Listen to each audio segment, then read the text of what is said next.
Good evening, ladies and gentlemen. Mitch Taco Bell. I'm your host with Tall Tales of Taco, and tonight we're going to be talking all things Harrier. And if you guys haven't seen True Lies, you don't know what a manly little jet that is. The Harrier, able to take off, land vertically. Really, really cool jet. And I've got two of my friends who served at Cherry Point about the same time that I did. Well, we were all there together. I was in C-130 Squadron, and Pete Harmon, Repete, and Fig Newton, Chuck Fig Newton was, they were all there in the squadrons. They're going to talk about that. And I also have another dear friend of mine, Mike Goff, who flew the Harrier and retired as a colonel. He was a student at the time.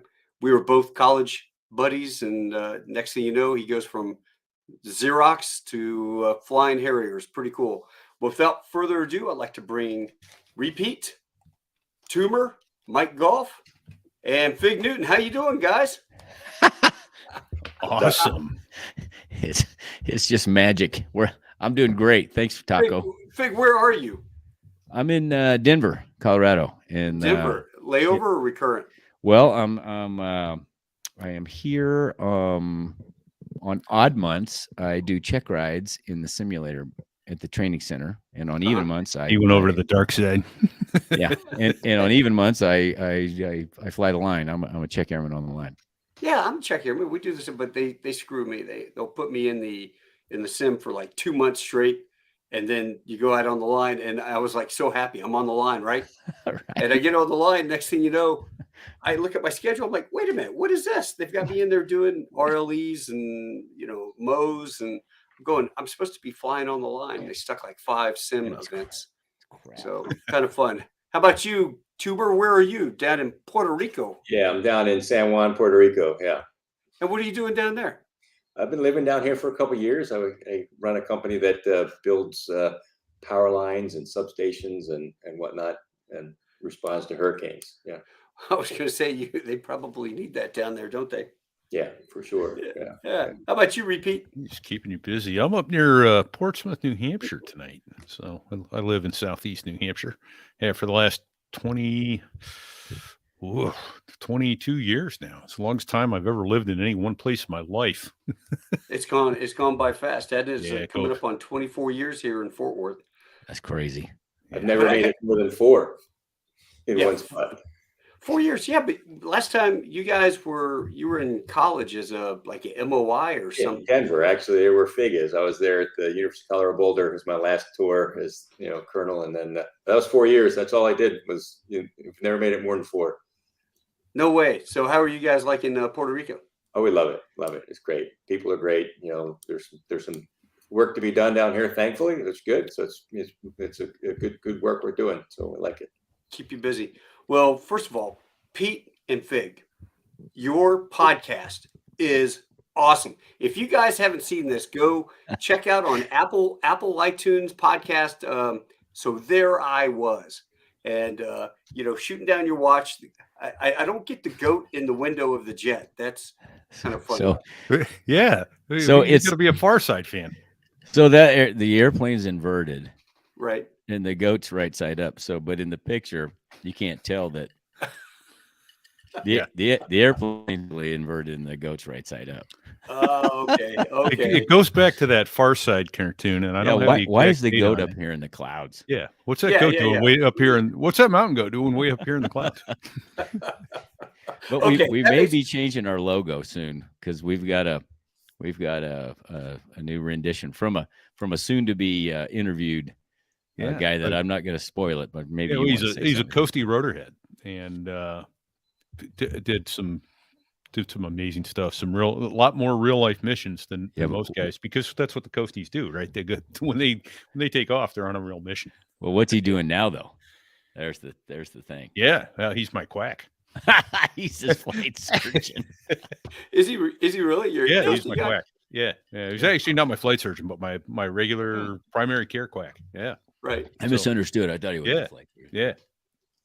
So. Dude, well, I love the way you guys work your guests, because it's and I got to say too, it's so much easier having two of you to bounce sure. stuff off of. I often wish maybe I had Toomer sitting here with me that could play my Ed McMahon. And There you go. Right on. Yes. hey, he was a Marine fighter pilot. So come on. Yeah, exactly. Yeah, Yeah, I he got a was. lot of technical support and learned how to do this podcasting gig several years ago from a friend of mine. And so Fig's a talent, and I just try to get out of the way and produce a good show. And man, it's been a blast. So Yeah. hey, How long does it take you guys to make a show? About a week? I gotta defer all that to my partner here because he does all the labor. Well, geez, we've had a couple of guests. Well, 3 now that have gone. Normally we do an hour show, hour 15 or so max. Yeah. We had a couple guys we spent an hour and a half, 2 hours with Lawman, whose second show is going to be out this Thursday. We spent 5 hours and 15 minutes with that dude. You guys get a it joke went down like by that. your desk, or did you? Yeah, put so pause? we're ahead. No, well, we're ahead, and that's the whole thing.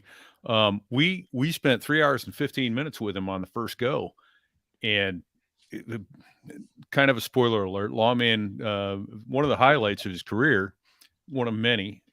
He was a Blue Angel, Right. and I fig. What did we talk to him? Maybe 15 minutes of Blue Angel stuff in that 2:15 that we talked to him, or 3:15. Yeah. It was like, dude, we got to have you back. We got to talk Blue Angels. People are really going to want to hear that stuff. And boy, am I glad we did. That was one of the ones I think you might have been on and seen that one, Taco. We live streamed that on Facebook. I did watch that. Yeah, That was fascinating. But I mean, I'm telling you, if you weren't holding your ribs so they didn't break on a couple of those stories, Yeah. oh my God, Those Navy guys haze the living shit out of him.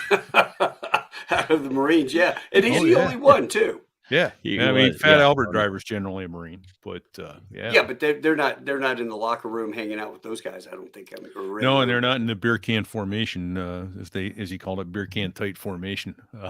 Yeah, Where you could put a beer can between the wingtips of 2 and 4. Yeah. Or 2 You know, and it's 3. funny. Yeah. What I was on the 727, we're flying somewhere, and the guy goes, ATC says, "Hey, you got the Blue Angels. They're going to be passing from right to left, 1,000 feet above." Engineer, you never get to play on the radios or do anything. And I'm like, screw this. And I got on the radio and I go, "Hey boys, how about a show?" And you hear smoke on.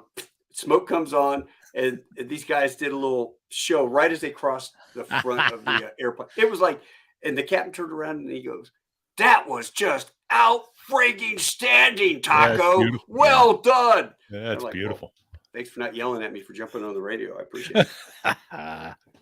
Yeah. No, that's So great. let's go back. What really fascinating, Fig, I haven't seen you since Kansas City days. And I Oh my can't gosh. even remember if were we at the airport flying my small airplane? We were someplace, maybe we rode together. So what I recall is I don't exactly remember how we met, but I think at one point you came to St. Joe and was kind of sniffing around the guard unit there. I rushed it. Yeah. Okay. And I had an A4 student in Kingsville that wasn't successful, and he kind of ended up back doing, I don't know, stuff, right? That's right. He showed up in the flight jacket. Yes, with wings on. In a flight suit and the wings. Yes. And never got winged. Dude had wings on and oh man. Oh, Yeah. Hey, Repete. What he did was I see this guy now. I'm on recruiting duty, so I'm all about. I'm the only aviator within 1,000 miles in the Midwest, right? Yeah. I see this guy at a Kansas City flying club at a big hangar party, and he's talking to some kid and all this stuff. And I walk up and I go, "Hey, Lieutenant, where are you? Where's the jet?" I don't, because he's got the VT-21 or whatever squadron he was in. Right. I go, "Hey, where's your jet? You on a cross country?" And he goes, No, actually, I live over by Whiteman Air Force Base or CMU or whatever." And I go, somehow I started talking to him and I go, "So you're not a flight student?" And he goes, "No." And I go, "But you got your wings. So what are you flying in the fleet?" And he goes, "Well, these are my soft wings." I go, What are soft wings?" And he goes, Right. Well, that is the patch, the soft wings. They give it to us. I didn't get my full wings. It's a long Yeah. story. And they go, let's you and me, let's go step outside and talk. And we went out there, and I'm like, all right, what gives? Because I'd never heard of soft wings. What the hell? And the guy's like, oh, well, I didn't make it through flight school. And I'm like, well, then, you're representing yourself as a Marine Corps aviator. You need to. Yeah, there's guys that died trying to get those wings. Yep. Yeah, exactly. Yeah. And They used to give soft wings at your last flight, at least. I remember that. You got the leather patch with wings on it. Soft wings, and then you had to wait to your winging to get a real wing. But it was a patch ceremony with champagne, that kind of stuff. Yeah. Yeah. Okay, because I'd never heard of that. And he was talking to this kid, and I go, look, man, right now I don't know who you are, what you are, but you are representing the Marine Corps, and I'm trying to get that kid into the program with a flight contract. So don't screw it up for me, or I'm going to kick your ass. And the guy's like, oh, okay. And then I called the squadron to check out, and I think it was the next thing you know, somebody got me in with the XO. He goes, where's that son of a bitch? I'm jumping the jet, fly up there this weekend. I want my goddamn helmet and flight suit and jacket. He told me all that crap got stolen out of his car. Yeah, he was something else. But that's the last time I remember running into you. Either that or you up at the guard unit. Yeah, Steve. I got hired, and then I got hired at American, and so I went down to the transfer hadn't completely gone through. Yeah. And I was down in school, and I started commuting to Miami. I called Steve and I go, hey, look, man, I can't do a 2-leg commute and work and then come back and fly. I appreciate you hiring me. Please don't hold it against any other Marines that are coming behind me, because there are a couple from Missouri that want to fly for you. And he's like, no, we kind of figured you got hired by who. And yeah. And they got on. Really those cool. other two guys got on. Yeah, Krabby and Sweaty, man. That was pretty awesome. Yeah. And you ended up retired as a squadron CO, right? I did. I was a squadron commander when I got fired. That was my retirement. Yeah, things got a little crazy at the end. They're kind of political, and that's a whole nother story. But we got all night. I went out on top, buddy. Well, there was things are a little different in the Air Guard than they are in the Marine Corps. Actually, saying a little different is really way off. It's a lot different. And I never really gave up my Marine Corps heritage or leadership style. And when they approached me about being the squadron commander, and I said, okay, that's no problem. I'll do it. However, if I'm gonna be the squadron commander, I'm in command of the squadron, not the wing commander, not the OG. I'm in command. No problem. And so that's where it went wrong. What did you do? Take the reserve officer parking in front of the BEQ away or something? No, I just wouldn't. I wouldn't let them try to manipulate my squadron, because I was in command of the squadron. Yeah, that didn't go over so well, so they had to fire me. Hey, well done. It's gonna end sometime. You just don't know how. Right. And I chose my hill. I'm like, no, I'm not going to bend. No, this is nice. You know what? I'm doing this for fun. I'm not doing this because I need to. So the answer is no. Now the bad part is I left my guys kind of hanging, but they would have not respected me had I not stood my ground, which I did. Sure. And I'm okay with that. Yeah. How many years did you end up retiring with then? 28 good ones. God, that's awesome. I had 32 total, but I had some years that didn't count, because in the guard and reserves, you have to have so many points per year for it to count. In that first year after the Marine Corps active duty, when I was in the Marine Corps Reserve, it wasn't a good year because it took over a year to get me processed into the guard when I transferred. Right. And then there was a couple of years in the guard that weren't good. And so 28 total. That's cool. Yeah. How about you, Repete? Nice. I had 16 good years and didn't get so much as a swift kick in the ass on the way out the door. I left with 11 active. Mine was kind of a, for lack of a better word, a tragic story.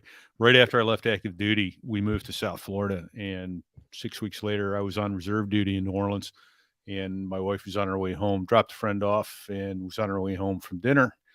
and was hit and killed by a drunk driver. And our 5-month-old baby was in the car with her. He survived as a 40% burn victim. And I just couldn't be a single dad, a Marine pilot, and then an airline pilot. So something had to give. Maybe it should have been the kid. I don't know. But Not at all. but God love you, man. That's awesome. so I gave up the Marine Corps, and so I had 16 good years. For the most part, I haven't regretted it. One or two things, boy, I wish I had TRICARE. It'd make it a whole lot easier to retire now. I'd like to. And the other thing is, just kind of pisses me off. This, the whole lockdown and all that stuff, and a foreign pilot shot up Pensacola Naval Air Station back, 3 years ago now. Yeah. And so the air station is still locked down to include the public civilian side. I can't get them aboard to go to the Naval Aviation Museum without a military escort. You're kidding. No. I wasn't aware of that either. Yeah. No, it's screwed up. Now my seat's there, and I'll mess with it later. It's I just kind of resent the fact that it's like, you know what, I served for 16 years, and I'm no more trustworthy than some dope smoking punk in high school. You can't be trusted come aboard the air station with a military escort with you at all times. So very frustrating, to say the least. The Navy needs to change that policy forthwith. And I did talk to the kid. My son went to a program down there. It's pretty neat. I don't know if you've talked about it or heard about it. It's called National Flight Academy. No, never heard of it. Okay. Oh, well, so this place is amazing. They built this 4-story building right next to the Naval Aviation Museum. And when you walk aboard, you open the doors and you walk in. It's like going up the gangplank on a ship. It's like going aboard a carrier, and all day long they're pumping in audio throughout the building that sounds like engine noises. They make announcements on the 1MC. It sounds like catapult shots going off, like carrier landings, traps taking place, and it's like living aboard ship. And they have ready rooms. They have, I forget the number, but it's like 40 or 50 simulators. And they have these big planning rooms for mission planning, and the kids get to play, the ground support, driving tugs, towing aircraft using virtual reality headsets. The technology is amazing. Let me take a minute to thank Major General Dwayne Thiessen, Drano, for giving me a tour of that. My son went there, and I ran into Drano at the museum. This is 3-4 years ago, before they shut it down and wouldn't let me on. And but he took me on this personal tour, and I got to see all this. You go in the planning rooms, and they've got these giant iPads. They're practically the size of a single bed.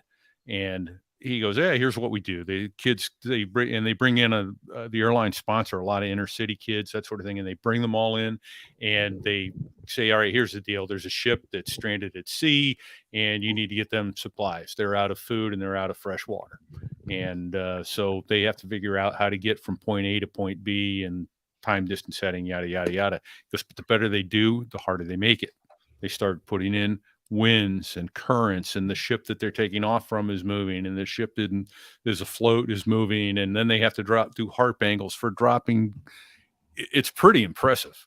So anyway, I don't know how'd I get there. So we were talking the National Flight Academy, in the museum, but that's all right there at the museum, and they need to let civilians back aboard to see that. It's still the most amazing aviation museum on the planet. Do the kids need escorts? Oh, I'm sorry, too soon. I hear you. You know what?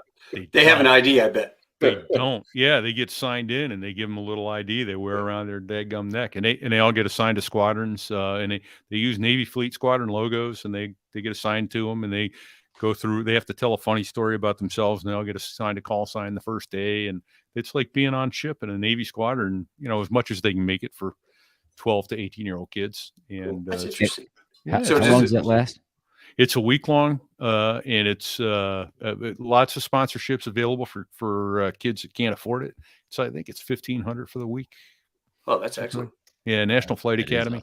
Awesome. They get to go watch the Blues practice that week when they're home doing their practice, and get to meet the pilots, and and they go to tour the museum. There's one or two other tours that they do, get them out and about, but Yeah.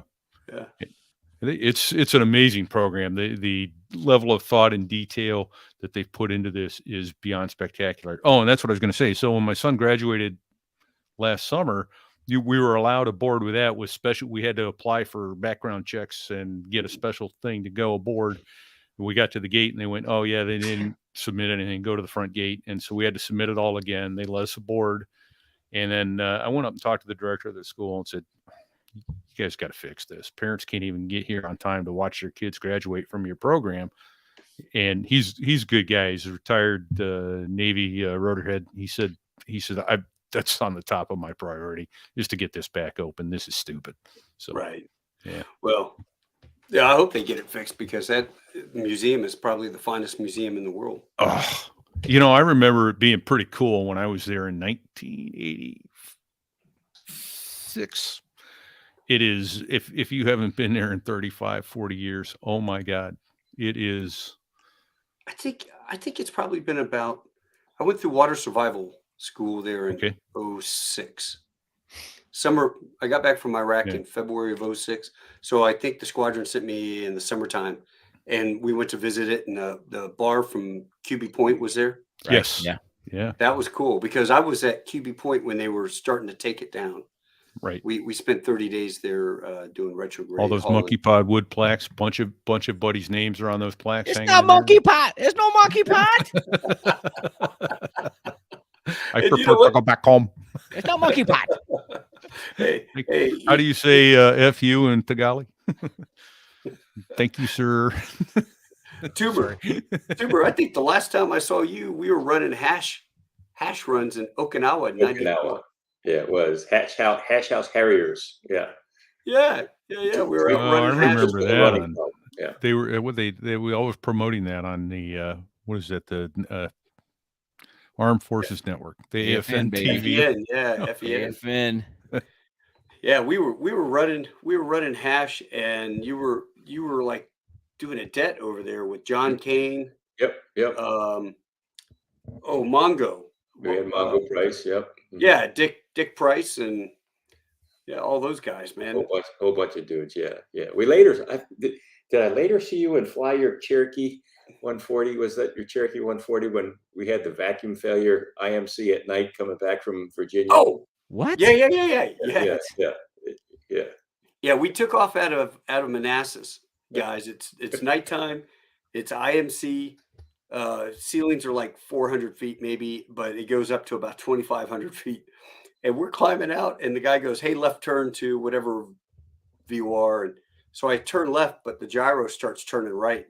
And at first I suckered for it, and I started going right, and then I realized, wait a minute, this thing's turning me right, and I'm supposed to be going left. I was in the left turn when it failed. So I slowly rolled it left, and I go, "Mike, do me a favor, reach in my flight bag and grab a Post-it note. I've got a bunch of Post-it notes in there.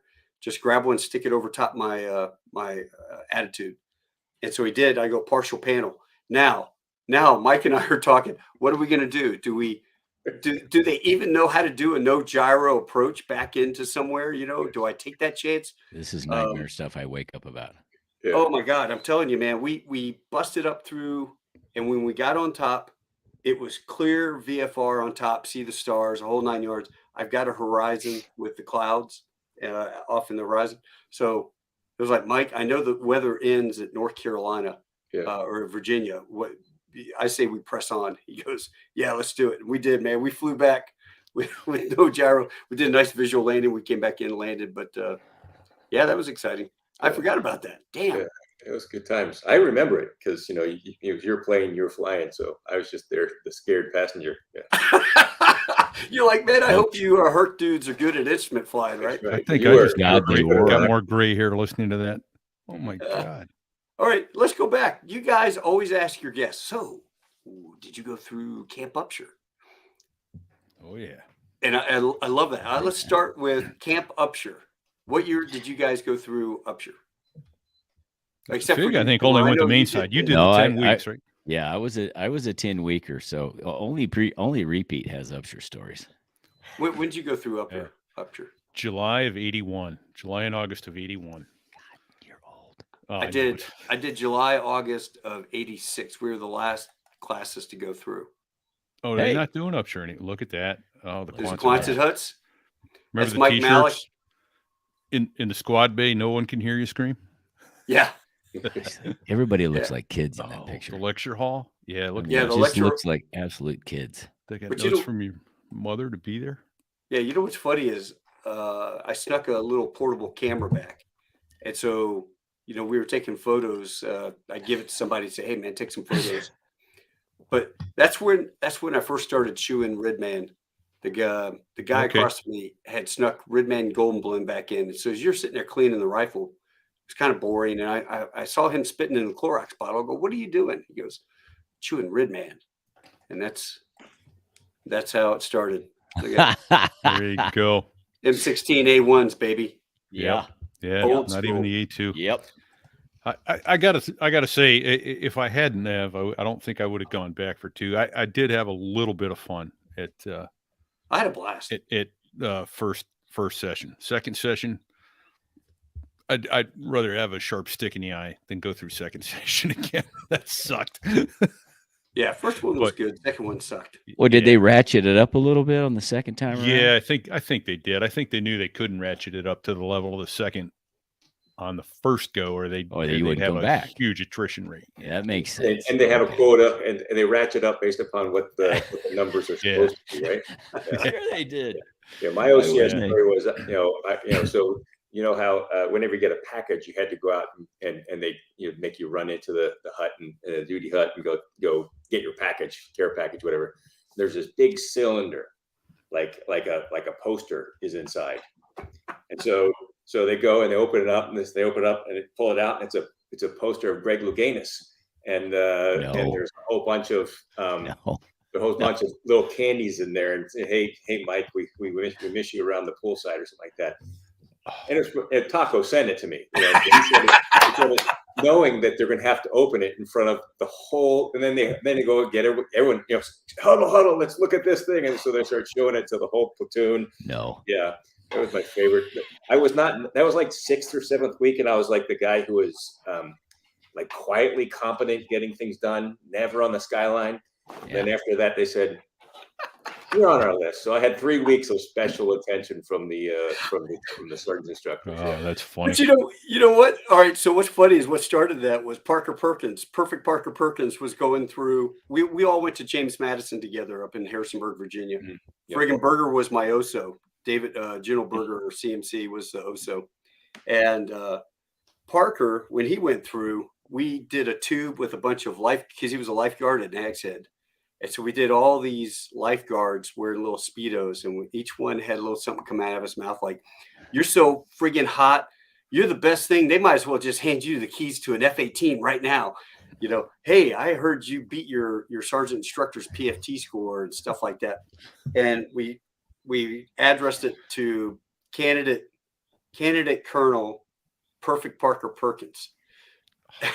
Oh boy. and put all sorts of stuff in there. But that came from my experience at OCS. We had this guy named Esposito who only did the first summer, and then he went back and he played football for like USC. So he's a big buff dude. And when you come out and you drop your suitcases and they open it up and inspect everything, right? They pull out this big black dildo. It must be this big, and It came like, out of that dude's "What?" suitcase? out of his suitcase. And so what happened was his buddies had gotten hold of his No. suitcase and loaded it with like bondage stuff. I mean, just all sorts of crap, right? So they're opening this, and he's just standing there. And he is pissed, and they sent him a picture, a big tube with Hershey Kisses, and it had a poster of Tom Selleck standing there shirtless with the little Navy SEAL shorts on, with his mustache. And it's like, hey, and so the sergeant instructors, those guys are so damn creative, man. It's like, Oh my gosh. it's like, "Esposito, get up here," and he jumps up and he goes up there and he goes, "Open it." And Esposito's like, "Sergeant instructor, permission to open this back at the candidate's bunk." "Denied. Open it now." And he opens it up, and all the Hershey Kisses fall out on the floor.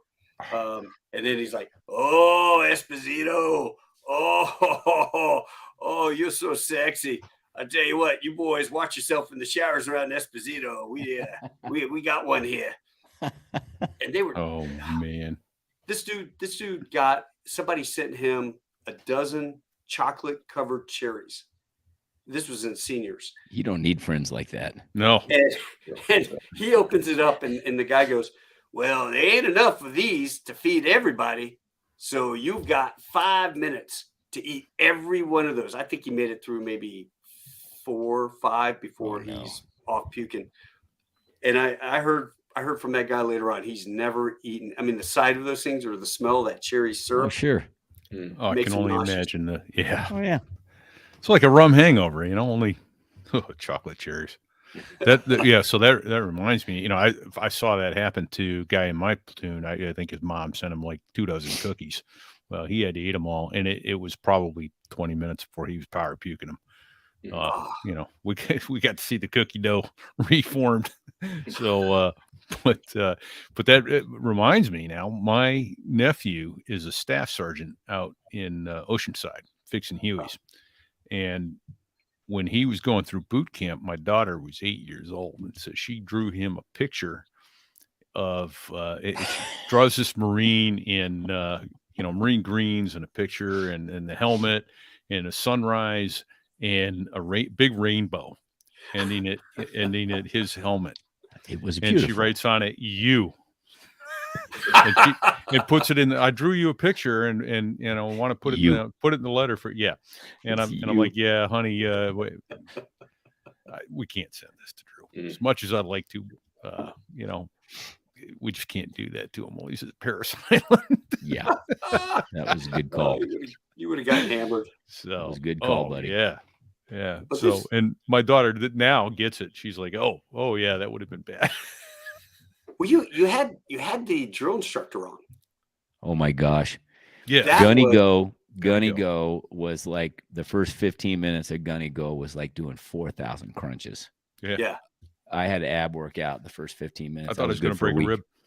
Yeah. I did too. I was mowing the grass. I'm on my little zero turn mower, and I'm listening to you guys, and it's literally flooding. Yes. Flooding memories I have not thought about in 35 years. Yes. That's what happened to us. Yeah. As soon as he started talking, it just came flushing back. And those guys were so amazingly quick-witted and always on point. When they slept, they must have slept like dead people because, they were always on when they were in front of us. Yeah. He did admit to us on the show that Pete, the hardest school he went to was drill instructor school.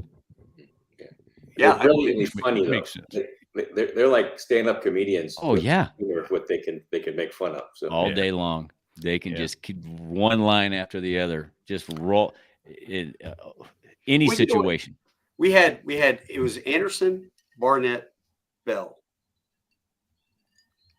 Davis, Ebbs, or a couple more, and then it got Ebbs.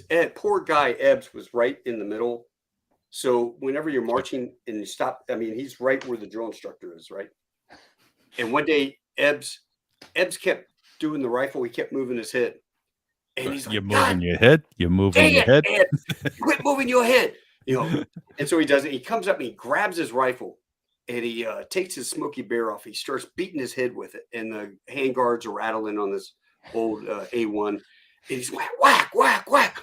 "I'm telling you, Ebbs, this will not hurt you. You understand me?" "Yes, platoon sergeant." "All right, you move your goddamn head again. We're gonna have issues." And then he does it. He moves his head, and he comes up and he goes, "Ebbs," and I thought he was gonna yell at him. We're all standing there at attention, and he goes, "Ebbs, let me ask you something." And your drill instructor, Gunny Go, made me think about this. I hadn't thought about this in a while. And he goes, "Ebbs, let me ask you something. You're a goddamn commie spy, ain't you?" And the guy's like, "This candidate doesn't understand the question, platoon sergeant." No, it's okay. I get it. You're a goddamn commie spy sitting here to F up my platoon, ain't you?" "No, platoon sergeant." "Oh, come on. You are. I got it. Listen, you go home tonight and you write your and I want you to write a letter to your comrade handler, and you say, "Dear comrade, I'm doing a hell of a job screwing up my platoon sergeant's platoon. I am successful." And he goes, "Yes, platoon sergeant. Oh, you admit you're a goddamn commie spy?" "No, platoon sergeant." "Well, then what did my ex-wife send you to destroy my life?" And then everybody starts laughing. You just lose your bearing, and you're trying to bite your lip, and good times. Oh, yeah. We actually had, that was at Upshur. Staff Sergeant Cadena was my platoon sergeant. Kilo 2. Yeah, Kilo 2. Second session, 81. Anyway, Staff Sergeant Cadena had a solution for moving your head. What's He that? had you stand back to back, right, touching the back guy. You stood, and the fellow candidate stood behind you, back to back, literally touching shoulders and butt. And then he had you do the drill. And if you moved your head out of the way of your rifle, you got smacked in the head with his rifle. So when you went to left shoulder arms, if you moved your head right to get it out of the way, guess what was going to tap you in the back of the head? And I'll tell you what, it worked. We stopped moving our damn heads. Brilliant. How about you, Tuber? You got any stories? You were number one too, weren't you? Well, we had a bunch of funny people. We have a guy named Kuntz, and when you're getting your Saturday morning inspection. Well, I went to 10 weeks. Just after 6 weeks, you can go on weekend, and it starts at 8, and you're done at noon or whatever the inspection is, and they're going down. I was at the end of the line, and they're asking questions. And the last questions they'll say, "What is the maximum effective range of the F-16?" Right. And I'm thinking, I don't know that. Oh, damn it. Hopefully it's lost it. Or they said, "Your front sight post has rust on it." And like, oh my God, you're sitting there going, I don't remember if I looked at that or not.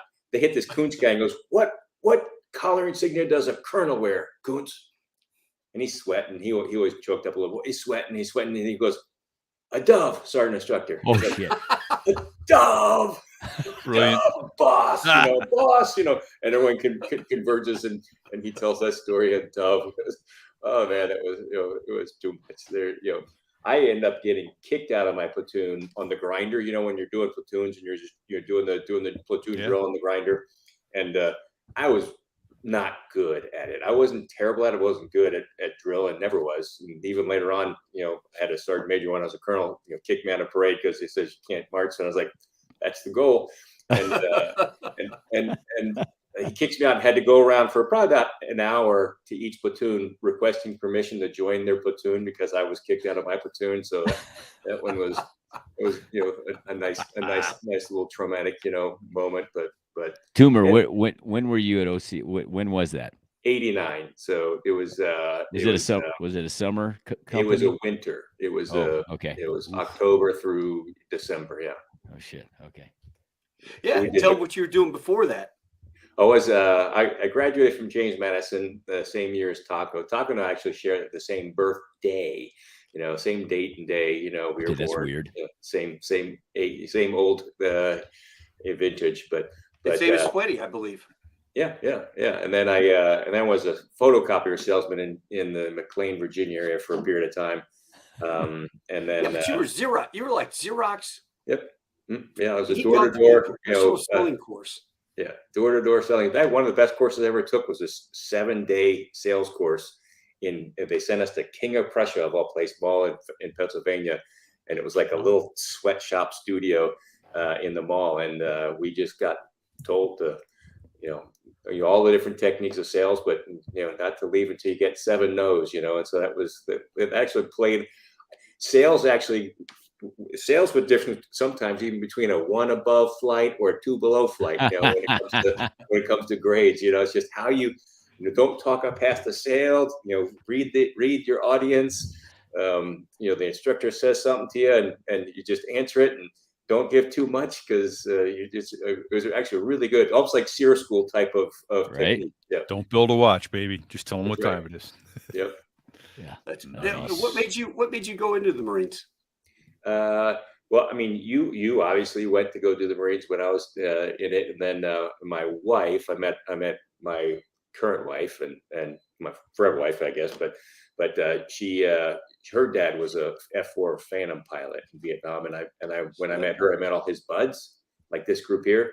and they were probably this age. No, Right. actually, it was younger than this. Gosh, so, but they How all had terrifying is that? Yeah, no kidding. They had a gleam in their eye, and they were successful people. They made a difference in the world and in their lives. And I said, okay, that's kind of cool. That's better than what I'm doing. I want to go join the Marine Corps. So, Oh, that's awesome. yeah, so I just joined on an air or ground contract, and they did well on the test, and then so they said, okay, there you go. Well, that's pretty Nice. ballsy, air or ground. That's Yeah. ballsy. It gets Yeah, you it move, was. man. Got I to tell move, you- Mav. Because the I tell you, ground I sucked. remember that. You showed up at my house in Arlington, my folks' house, Yep. and you had a minivan. So I you did. had the sexy minivan with Xerox Chevy copiers in Astro it. van. Yeah. It was bitching. That's And nice, right?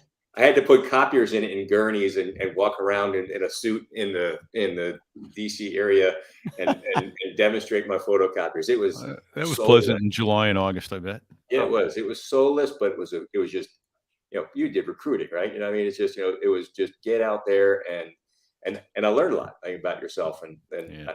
myself and a guy named Kirk Charles, named Preacher was his call sign. He's a Marine.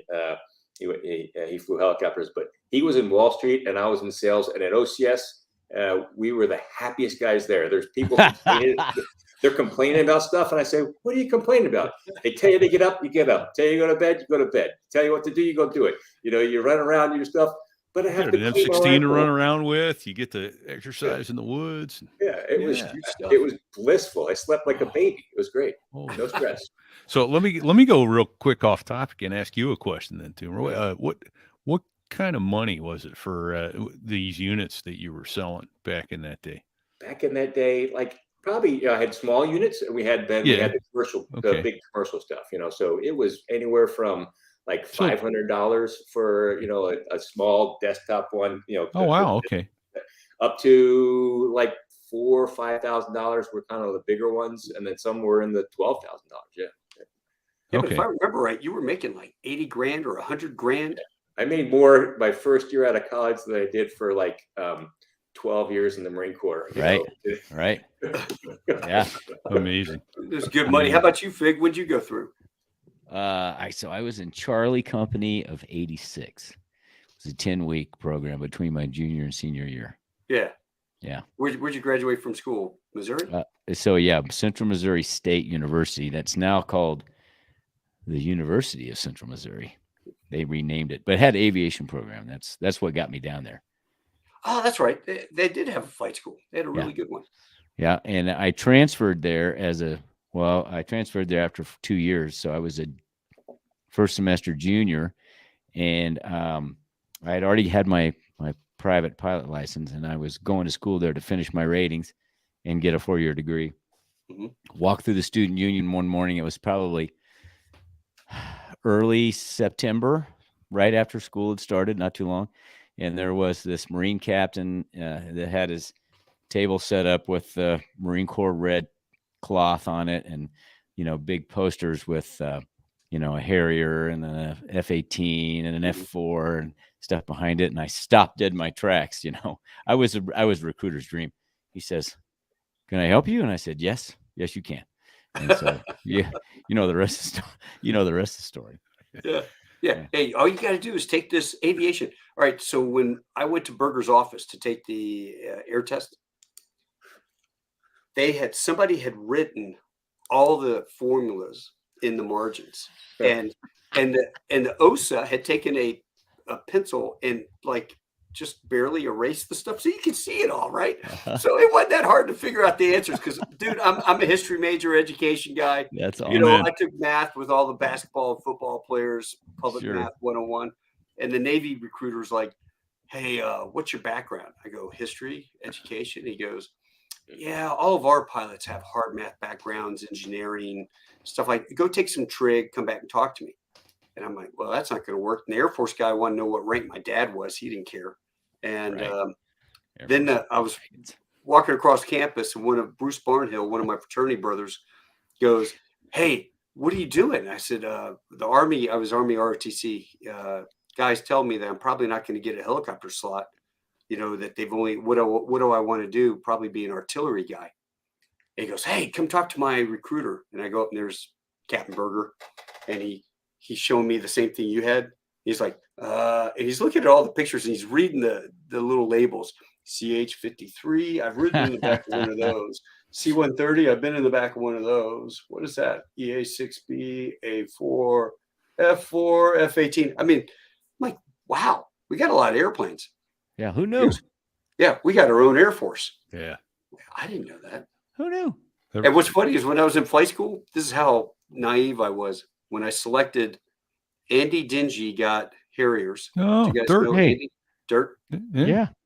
So Andy got Harriers. Dirt. The number 2 guy, I have to go back through my cruise book. Number 2 guy put Hilo, because all he ever wanted to fly was Cobras.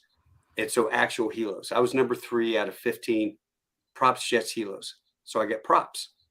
And I was so damn naive. I was at the gym working out, and somebody said, "What'd you get?" And I go, "Man, I got props. I'm going to be a Blue Angel." That was the only C-130 I'd ever seen, was the Blue Angel doing the JATO takeoff. There you go. And it was funny. I mean, I was naive, and he's like, "No, you dipshit. There are 3 squadrons active duty and 2 reserve, man. You're not going to be a Blue Angel." I was crushed, soul sucking. That's Thanks, just wrong. Thanks for crushing my my hope and joy. I got Killjoy. talking recruiters and stuff. I got one quick other funny recruiter story. I'm sitting in my office. I was the XO of Bravo Battery, 3rd Land Battalion, as a Hawk missile guy before I went to flight school. And the Lance Corporal in my squadron in my battery was he was the battery clerk. He was the grandson of one Barbara Billingsley, aka June Cleaver. Sure. No way. Leave it to Beaver. Yeah. Seriously? Yeah, absolutely. So I won't say his name here, but like, hey, Lance Corporal, how is it you wound up how is it you wound up in a battery clerk in a Hawk missile battery? It doesn't, seems like you had other opportunities available to you. How'd you wind up in the Marine Corps? He goes, well, I went down. I wanted to join the Coast Guard. I wanted to be like a rescue swimmer or something cool like that, jumping out of helicopters.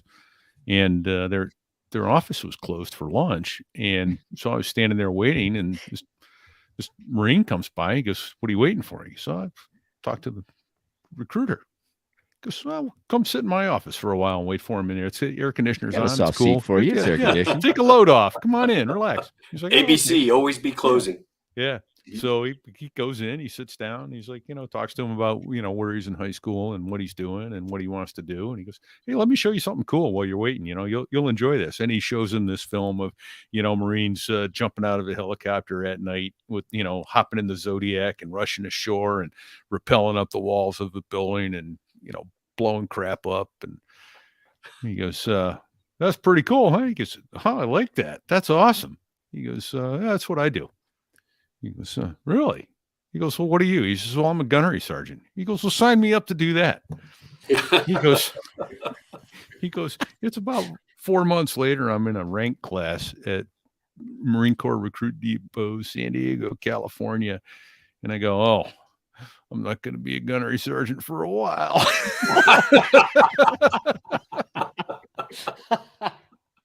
But it's funny, that scenario that you just laid out right there. How many of the people that we've interviewed had started?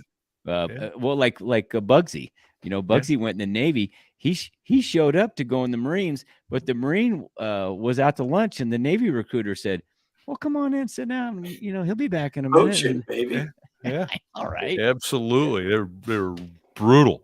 Well, that's exactly my story. Like I went to school with Taco, and then and it was a long back in '88. I started my process to get into the Marine Corps, and I was an English major. He was his history poli sci, and so I had to study math, like subtraction, additions, tricky friend.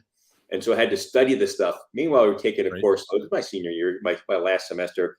And so I had to study all that stuff. You had to do all the gears and levers. You had the little books, and I took it seriously. I'm going to study this because I want to get the best score I can on this stuff.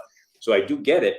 So I go to take it, and the captain that was supposed to give the test on campus didn't show, and they couldn't do it for like 3 more weeks. And I was going to be gone on break, whatever. So I went to the Navy recruiter, and I took the test. And next, I have a AOCS date, right? Oh, no. So and then I walk into a different recruiter in Texas when I was home that summer after school, and walk in and I said, "Hey, I'd like to be a Marine pilot." And he goes, "Yeah, okay, well, you're gonna have to take this test." Well, I took it. He goes, "We have to take the physical." I took it. And he's like, to this day, I still keep in touch with him. JD Viggy was his name. And he's like, it was like the gift. I needed another guy. And you were it? Theater, and you walked in and you had your FAQ, your AC test. You had this, you had your college degree, all these different things. Your physical was done. And Had the whole package.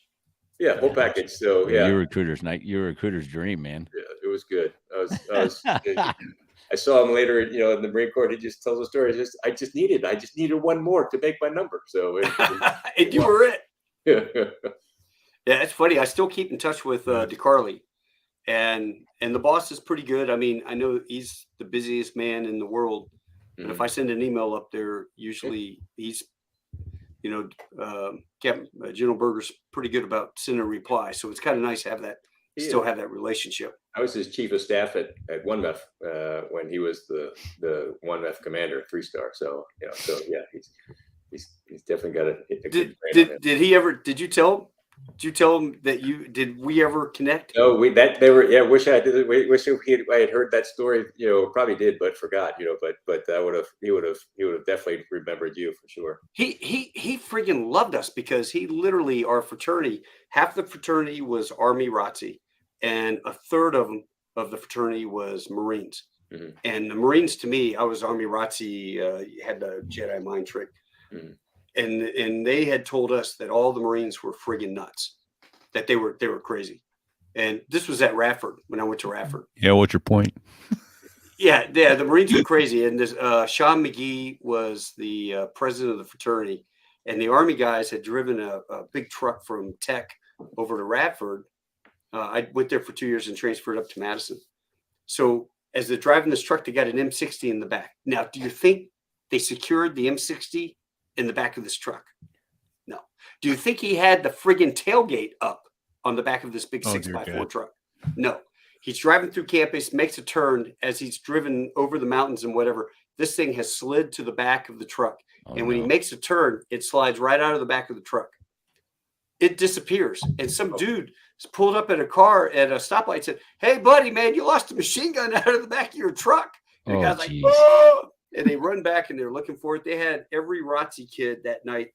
By that time I had quit. I was a Marine, but they had every ROTC kid walking through campus all night long with flashlights looking for this thing. So they put a thing out, amnesty. If you got the machine gun, turn it in. FBI will not arrest you. Amnesty till Friday. If we find out you have it, you're going to jail for 20 years. And somebody called the FBI tip line and said, "Hey, I know who's got your machine gun. It's this guy, Sean McGee. He's a Marine. He's crazy." And so next thing you know, FBI, boom, knocks his door in. They search his place. And he's calling Berger, and he's like, Sir, are they allowed to do this? They got a search warrant? Yes, sir. Yeah, they can. I mean, they took his ice tray apart. He had the old ice trays where you make your ice cubes. Looking for the firing pin in his ice Tell me tray. they didn't find tell me he didn't have it. No, first of all, he didn't have it. Oh, thank God. He figured out that it was one of the guys in another fraternity that he got swatted. Didn't get along with. Yeah, he got swatted big time. That's good memories, though, Friggin' then I go up to JMU, and DeCarly would just tell us, go find people, and that was a great time. And then Berger and DeCarly both would utilize the fraternities to do the recruiting for him, give them all sorts of the swag, and go walk around campus. The little Marine Corps jacket. I think the hardest part, though, you guys agree, when you got back from OCS and we were back in school, as soon as you sat down in class for like the first 2 weeks, you were out. It was like a switch in your butt. What, are you kidding me? I was terrified to fall asleep in class after that for the rest of my life. I had lost my sense of humor, and I wasn't aware of it. My roommates told me later, when I kind of came back to life after about 2 months, said, you were not fun to be around. You lost your sense of humor. You were not a very nice person. Really? Yeah, I know. Weird, right? Well, we got so on the 9th week of the 10th week, airline tickets are coming in. We got notified that they're going to cancel a couple TBS classes and they're going to discharge us for 3 months and then come back in March. And I'd quit that job, right? I was making the bank. Right. I eloped with my wife and didn't tell anybody. And I was waiting for my butter bars to be able to come in and say, okay, hey, we're married now, and I'm going to take care of her. I got insurance and all these different things, right? Yeah. My father-in-law, who was a Top Gun, a Marine Top Gun fighter pilot and all that stuff. And they tell us, hey, we're going to discharge you and no pay, no benefits, but you can come back in March and we'll start you right back up. So I just, it's the machine, right? So I get discharged. I go back, and my folks aren't happy because we eloped, and they didn't appreciate that, and somehow it got out. Speaking of no sense of humor. Yeah. There's funny how that no works. sense of humor. Yeah, and so what did I have to do? So I had to go get a job. So I went out and got a job. I got a job. This is for you, Fig. I got a job in Texas, because that's where they're from, selling ski packages down a phone book, right? Just making calls. No. And most of it was in Colorado, a lot of Colorado stuff. And I did that for 3 months before I joined the Marine Corps. But they were like, man, you got to lighten up because you're being hard on the customer. So Marine humor. I sat there in my cubicle like this, my right, back right. So, but you will sit at attention when you read me that credit card number. That was another one of those solace moments where you're like, my wife and I lasted a week and a half in my in-laws' house. I love them, but we just didn't work, No. So I got back, but unfortunately, I didn't get back to TBS, and I was a swimmer and never a runner. And so I get to TBS, and I'm on TBS, and the first thing to do is inventory PFT, and I think I ran like a 2150 for it, and that was below the cutoff. Cutoff was like 2230 for the 3 miles, but for our platoon commander, he had a special rule. You had to be in the 19s, to be able to not be on remedial. So I was on remedial for my first. 1925 is the fastest I ever ran 3 miles. Ever. Gosh. So yeah. Yeah, I ran some 19s when I was at senior OCS, and I don't think I came close to anything under 22 again the rest of my life. Mm-hmm. God. Well, hey, I got a 300 PFT on my last PFT in the Marine Corps. Oh, because the age had. they eventually this is the hit. You'll laugh. They shrunk the criteria down. It's sad and embarrassing, right? So they finally changed it to be, because it used to be a 300 is this 20, 80 right, sit-ups or 100 crunches, whatever. Yeah, 18 minutes. That's it. 18 minutes. That's it. Nothing like. Then they changed it to they gave a scale, but you'll love this one. So, and I had hip problems that year, and so I had to do a lot of protective weight bearing on it, and a lot of all this pounding we've done on our bodies, and so the Marine Corps brought in a rowing option for certain. I forget what the demographics were, but there's a rowing option. You go on the rowing machine. Yeah. And I was a swimmer, and we have nothing but lats. So I rode this thing to a 3. I always started with max sit-ups, max pull-ups, but I never maxed the run. So I literally ended with a 300 PFT. You rode your way to a 300 PFT. Oh, God bless the United States Marine Corps. Nice job, irony. Okay, we'd have to delete this whole episode, Taco. My son's in cyber warfare for the Air Force, so I'll make sure he can get rid of it. So, Title for the show: row your boat. There you go. Rowing for freedom is what it is. Well, if most people don't know, we go through 3 months of officer candidate school, and some of us don't learn. We go twice, and then you go to 6 months of the basic school at Quantico, where you live almost Monday through Friday, 4 months out of the 6 months out in the field, practicing small unit leadership and squad level and company level or platoon level, company level. Shoot all the weapons. Shoot all the weapons.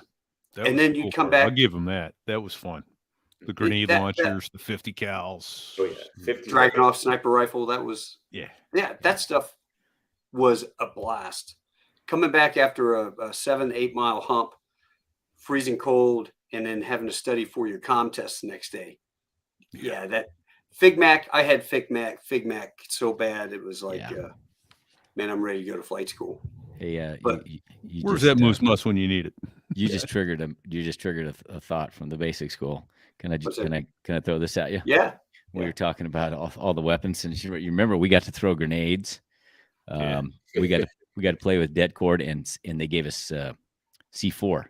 Yeah. And so the day we were doing the C4, if I remember right, they took it out of the big case, and it was in kind of a brick, and they broke off little pieces and gave it to everybody with the det cord and a detonator, and you were supposed to go off safe distance, blow something up. Well, several of us happened to be, just by coincidence, all guys that had air contracts.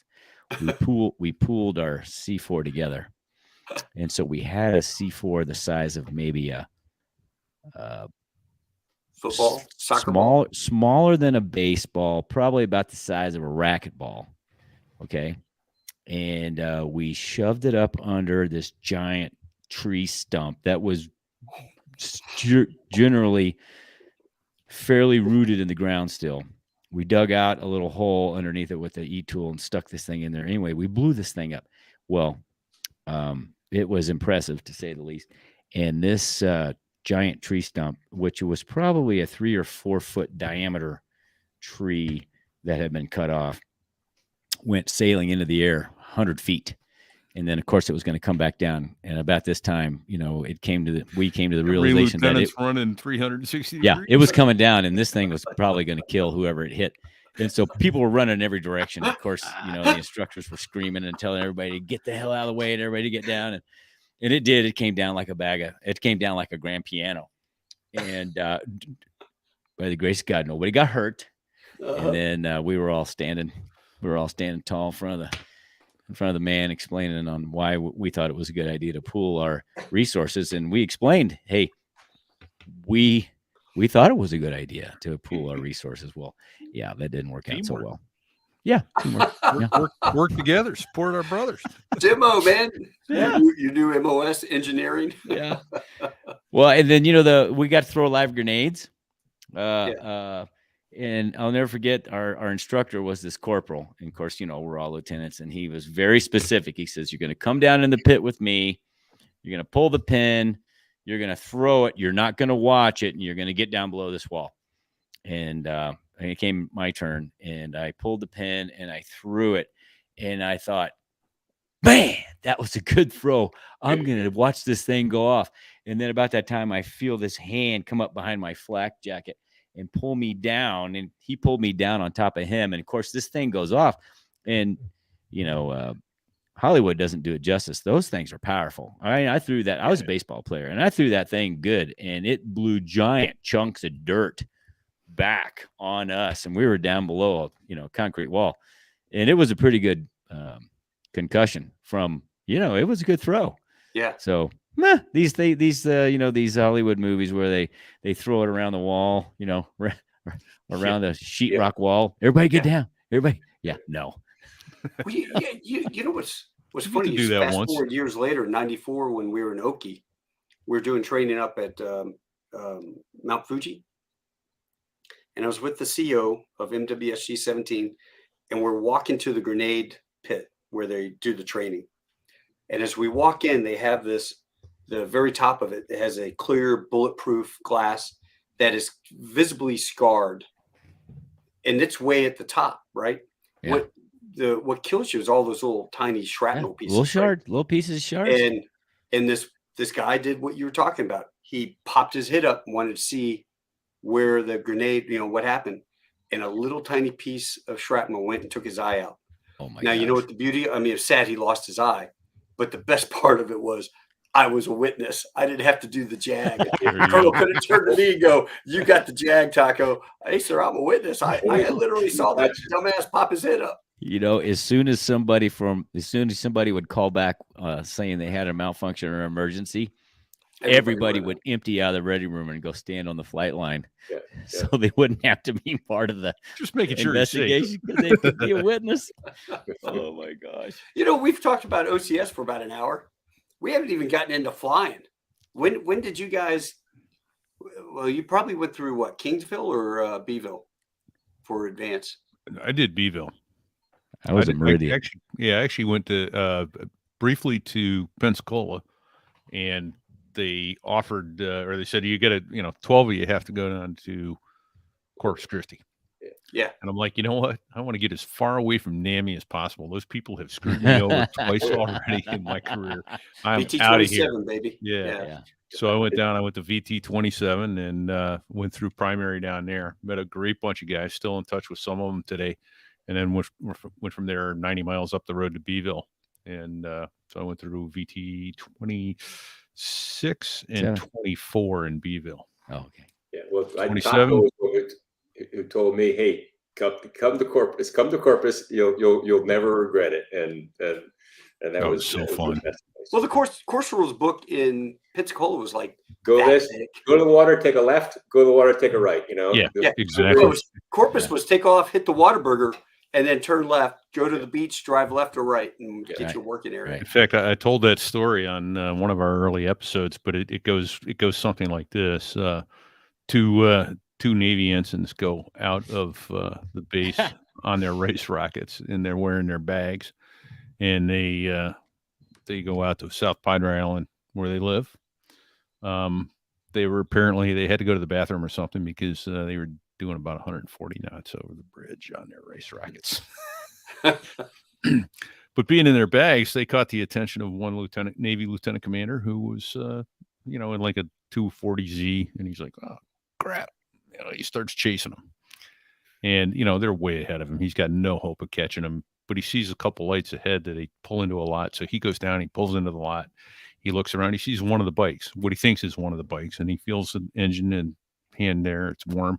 He goes and knocks on the door, and his Navy ensign comes to the door, and his bag still on and his squadron patch on. He goes, "That's your bike?" "Yes, sir." "I will see you tomorrow morning in khakis in your CO's office." "And who was the other bike?" "I don't know who the other biker was, sir." And so next morning, it's like that scene out of Top Gun. "I want somebody's ass, and I want it now." And okay. So he hears all this going on. He's standing outside. He's just waiting to get hammered. He goes into the CO's office. Lieutenant or ensign, and I'm not going to say his name. We called him the Teflon ensign. "Reporting is ordered, sir." And Zins was the CO, Commander Zins, and we dedicated the show to him. Actually, this guy was amazing. He goes, "All right, ensign, I'm going to ask you a couple questions, and you better not lie to me." He goes, "I know the answers to some, I don't know the answers to others, but if I get a hint you're lying to me, your career is over. Do you understand me?" "Yes, sir." "Were you riding your motorcycle over the high bridge yesterday?" "Yes, sir." "How fast were you going, ensign?" "About 125, sir." "All right." He goes, "And what are the course rules, ensign?" "Sir, what are the course rules over the high bridge?" "In the airplane?"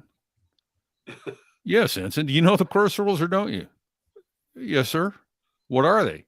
500 feet, 150 knots, hit the water line, turn left or right into the working area. "Were you exceeding the course rules, ensign?" "No, sir." "Get the out of my office." And Zins let him go. Yeah. He's like, "Hey, look, Zins was like, he's never going to do it again. He knows he came within a hair of losing his Navy flying career. And let me back up on that. Zins was passed over for JG, Lieutenant JG, which is equivalent to first lieutenant. Your first promotion as an officer in the military. Because he was part of a P3 crew that went out to an auxiliary field, picked up their families, and rode around for a day. No way. Dropped them back. Yeah. And so, of course, the aircraft commander lost his career over that. But Commander Zins, he was just passed over one time for Lieutenant JG. So he said, "Hey, every rank after that, I consider an ability to help people. and he was salt of the earth. So That's awesome. great guy. So yeah, And that was leadership VT at its finest. 27. VT-27. Yeah. Oh, And, nice. one other quick one from him. He did something to get himself banned permanently from the Alameda O Club, and by an admiral. And so the following week, his entire squadron showed up with Xerox copies of a picture of his face with cutouts for eyes and a mouth, so they could drink through it in the masks with Jimmy Sins masks in the O Club at happy hour, including Sins standing behind a mask picture of himself. So that's brilliant. So can we disclose what he was banned from the club for? Or is that He something? What my understanding was, it was a rather provocative discussion with the admiral's wife, and the admiral walked in later. He's like, "Oh, Do you find a cucumber sensuous or sensual? Animal House, yes. yeah, exactly." Yeah, Nice. Mrs. Dean Warmer. Now, Hey, that I sounds only like- have secondhand. I cannot prove it or confirm it, but that's what I heard. So, All right, let's go Cherry Point. Any good shame stories, dirty shame stories? Well, The dirty shame. nothing. None that I would put out on. The one that immediately comes to my mind can't be repeated, especially on a live podcast. And for me to say that, trust me, that's, I got to hear that Chris later. Figel say anything. I remember. but I do have and Repeat, maybe you can help me remember. Actually, it doesn't matter who it was. We had a couple guys jump out of a T-bird. It was a Friday. They jumped out of a T-bird on a low level. Tell me what a T-bird is. Two-seat Harrier. Okay. Trainer. And it was a morning go, so it was probably 10 in the morning when they ended up jumping out of this thing. And they were both at the shame at happy hour. They had gone through everything, and they both looked like they'd gone a couple of rounds, with a heavyweight boxer. One of them had some burns on the back of his neck because his collar wasn't up, and the det cord kind of burned him from the canopy. But the story they told over beers, was pretty incredible. Do you know what I'm talking about, Repeat? You're gonna have to give me a bit more. I'm trying to think who it was. I don't recall what exactly caused them to jump out of the plane. It was a mechanical of some sort, and they went out at low altitude, high speed over the Carolina Pines. And so the back It wasn't Spaz and the Bird Strike, was it? It wasn't Spaz. It was not Spaz. I'm talking about our Spaz? No, it wasn't our Spaz. Okay. Right. I think Ringo was the student, and it was a tall instructor guy. I can't think of his. It was a tall instructor. Was it Tiny? Tiny. It wasn't Tiny. Okay. But anyway, the backseater ended up in the backyard, and the front seater ended up kind of in the front yard of this little shack homestead in the middle of the Carolina Pines, in the middle of nowhere. And there was a large black woman in the kitchen washing the dishes from breakfast when she hears this,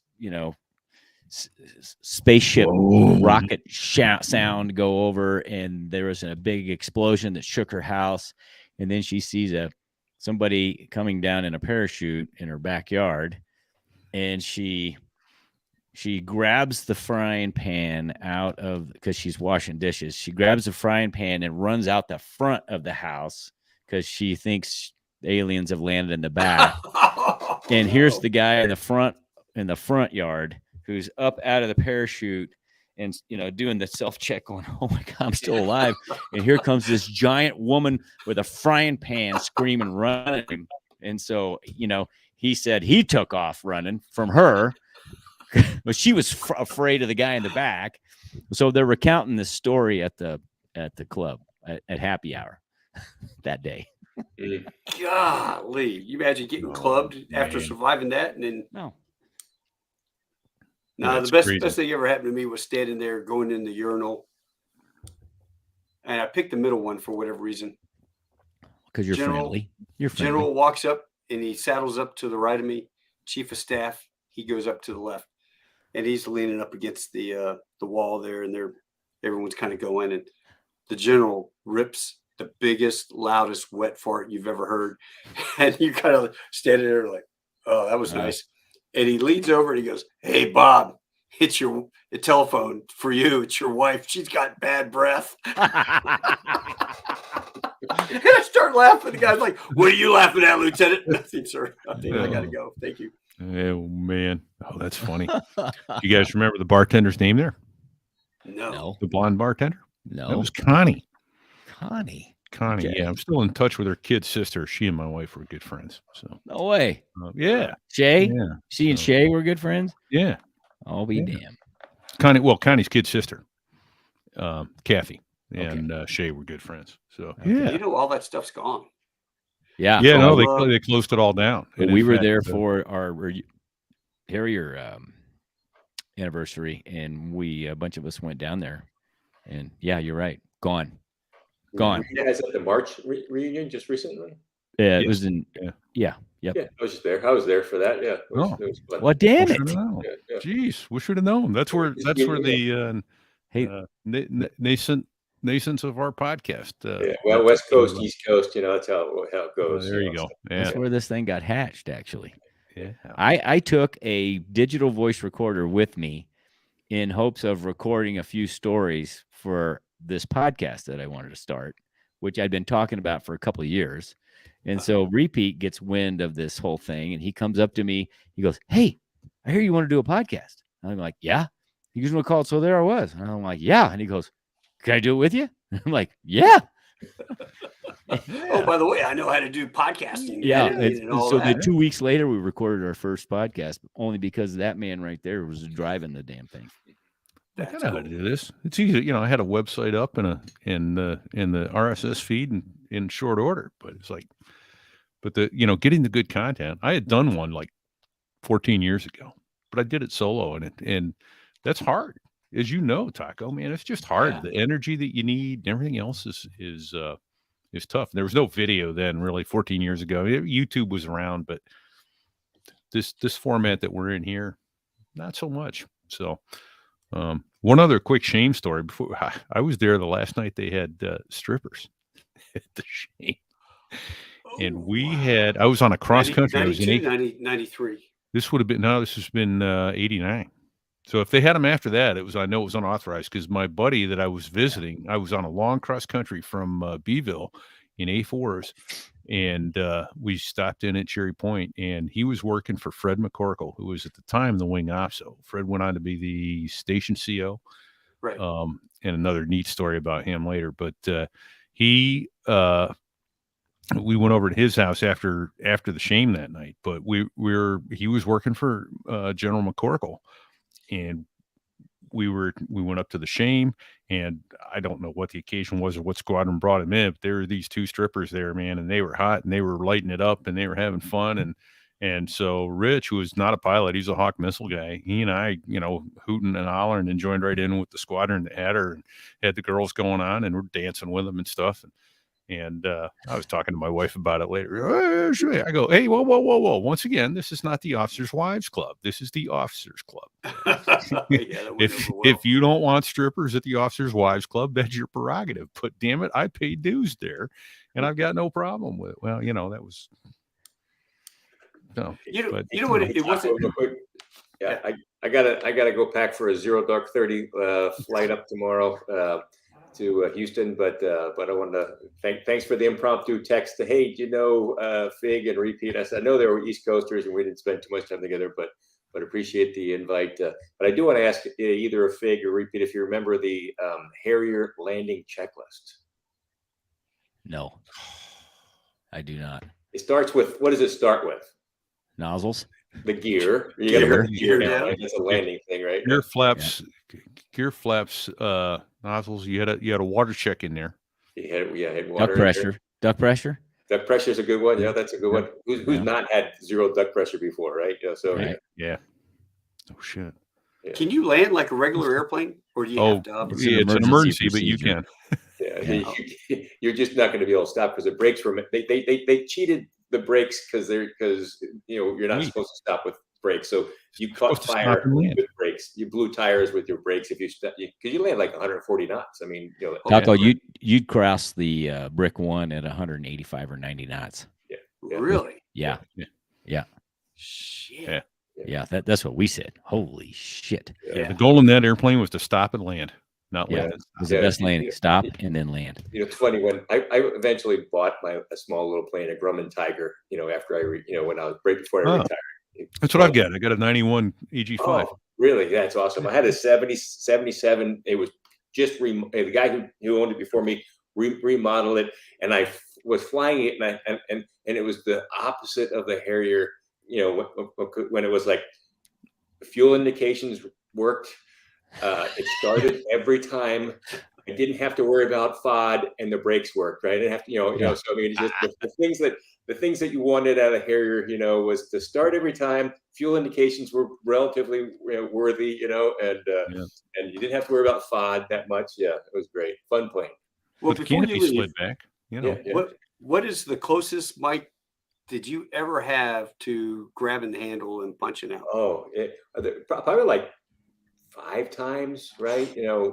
But one of them was in Kadena on that deck we were there where you saw when thunderstorms hit the island as it is, and I did 3 PARs into Kadena to minimums and waved off, and then the last time I was on flashers where you have minutes of fuel left, and I hit my 200 feet, couldn't see anything, and so I slowed her down a little bit more, hit about 100 feet, couldn't really see anything. Now the guy's giving up on me, and I land in a rolling vertical landing, at about 40 or 30 knots, just before the arresting gear, and with the CO and the LSS truck, because there's nowhere else to go. Naha was out, and the only other option was to go fly over the water and eject. That was probably the closest I came to having to eject. So yeah, on fire a couple times. Bird strikes through the wing with fuel going out. Just like most guys, I've had good bird strikes, but that was probably, I was the first tour guy, and that was. And then there was one story. Y'all know Morris, Andrew Hall, maybe. Yeah. He's in my company. So he and I were. We called Morris. He was great. That age, your age, right? They were just tough, good instructors, right? You wanted quality. That's what we told everybody. Yeah, quality, and you played hard, right? Quality pilots and notice stuff. Don't embarrass us, right? So we take off out of Kadena, and we're gonna go fight the Juvat's F-16s out of Kunsan, out of Korea, and we're gonna meet over the Sea of Japan in poopy suits. And we have our game plan. Our game plan is to do this, and then drop 2 blocks, of altitude, and then turn back in, below their radar, and go and fight them. Right. This is before we had the radars Harrier, so we had to listen to the air in-depth controller where to do it. So we're doing this, and I have drop tanks on, and Morris doesn't have drop tanks on. Right. So we're in what's called resolution cell, where we're close together, so they only see one target, right? And we roll inverted from 28,000 feet and go straight down. Well, by the time, so he starts pulling G's, and what does the Harrier do? What's the sound that the Harrier makes when the Pong computer decides it's given up and you're on your own? What's the sound? Repeat. What's that tone. Oh, yeah. Okay, in the headset. That means you're not getting help from the little computer anymore. You're on your own, buddy. Right? Yeah. Pull harder, and you're buffer overrun. I ended up transonic, going almost straight down towards the Sea of Japan in a poopy suit, unable to, but I couldn't pull because every time I pulled, it was and I forgot to go to idle. Right? And so put the boards out, put the speed brakes out, and it went like this, Correct some nozzles. So when I go to idle, the Harrier's got big intakes. It's just like a speed brake too, but it destabilizes it, and I was like, there's 10,000 feet, and I'm going down kind of like this maybe, and at 1.0, right? So and Mach, and then so I just cheat a little nozzle, and the nose does this. Yeah, 2,200 feet in the clouds, and I recovered. So that was one of my unhappy moments. And Boris gets shot by the two F-16s. Practice shot, right? And I come back up through the clouds, back up into. We go meet, and he goes, "Where'd you go? What happened? You got me killed." They review the tape later, and they said, "You idiot! Why didn't you knock it off? You declare, say Mayday, whatever Right. it is. I was just fighting this jet the best I could." So yeah, that was another close one. Oh, What about man. Afghanistan? I never had any. Well, oh yeah, we had a moment where I think the worst thing in Afghanistan after 9/11, right? I was a debt commander for Harriers, for the first Harriers off, second MEU on station, first Harriers off of our ship into Afghanistan. So those were 6-hour missions. So those were long missions. And then here's an interesting story. So the night before we're going, and we're like a 4 o'clock brief, and the a guy named Josh Luck and I we're briefing it. I'm the dead OIC, and so of course everybody wants to get involved, right? You probably experienced that when you're with the Marines or MEU and the Navy, and so we have to have a confirmation brief of my flight, which and it's a 4 ship that's taken off to go up through Pakistan into Afghanistan. And they so they have a confirmation brief. I tell my wingman to go to sleep. I'll take care of it. I go out, and the ship CO, and that there's a Commodore, and that's kind of like the Catholic Holy Trinity. How does it actually work? But the ship CO says, "What do you need?" And I said, I need 20 knots of wind over the deck, because we got drop tanks, we got multiple bombs, we've got guns. We need to be able to, and we got full chaff flare buckets. We're as heavy as can be. We need 20 knots of wind coming over so they need to build, either it needs to be 20 knots of real wind, or they got to go 20 knots, which the ship can do.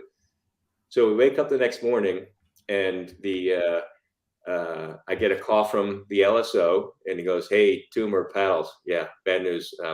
The ship took a boiler offline last night, and it's not working. They only can make 15 knots, and they thought there'd be 5 knots of wind, and there's not. So you only have 15 knots of wind." So you Repete and Fig, you guys know these stories, right? Yes. So literally, the first launch of post 9/11 war, that the first ships ever launched to war of jets, and they take a boiler off for maintenance, and so Brilliant.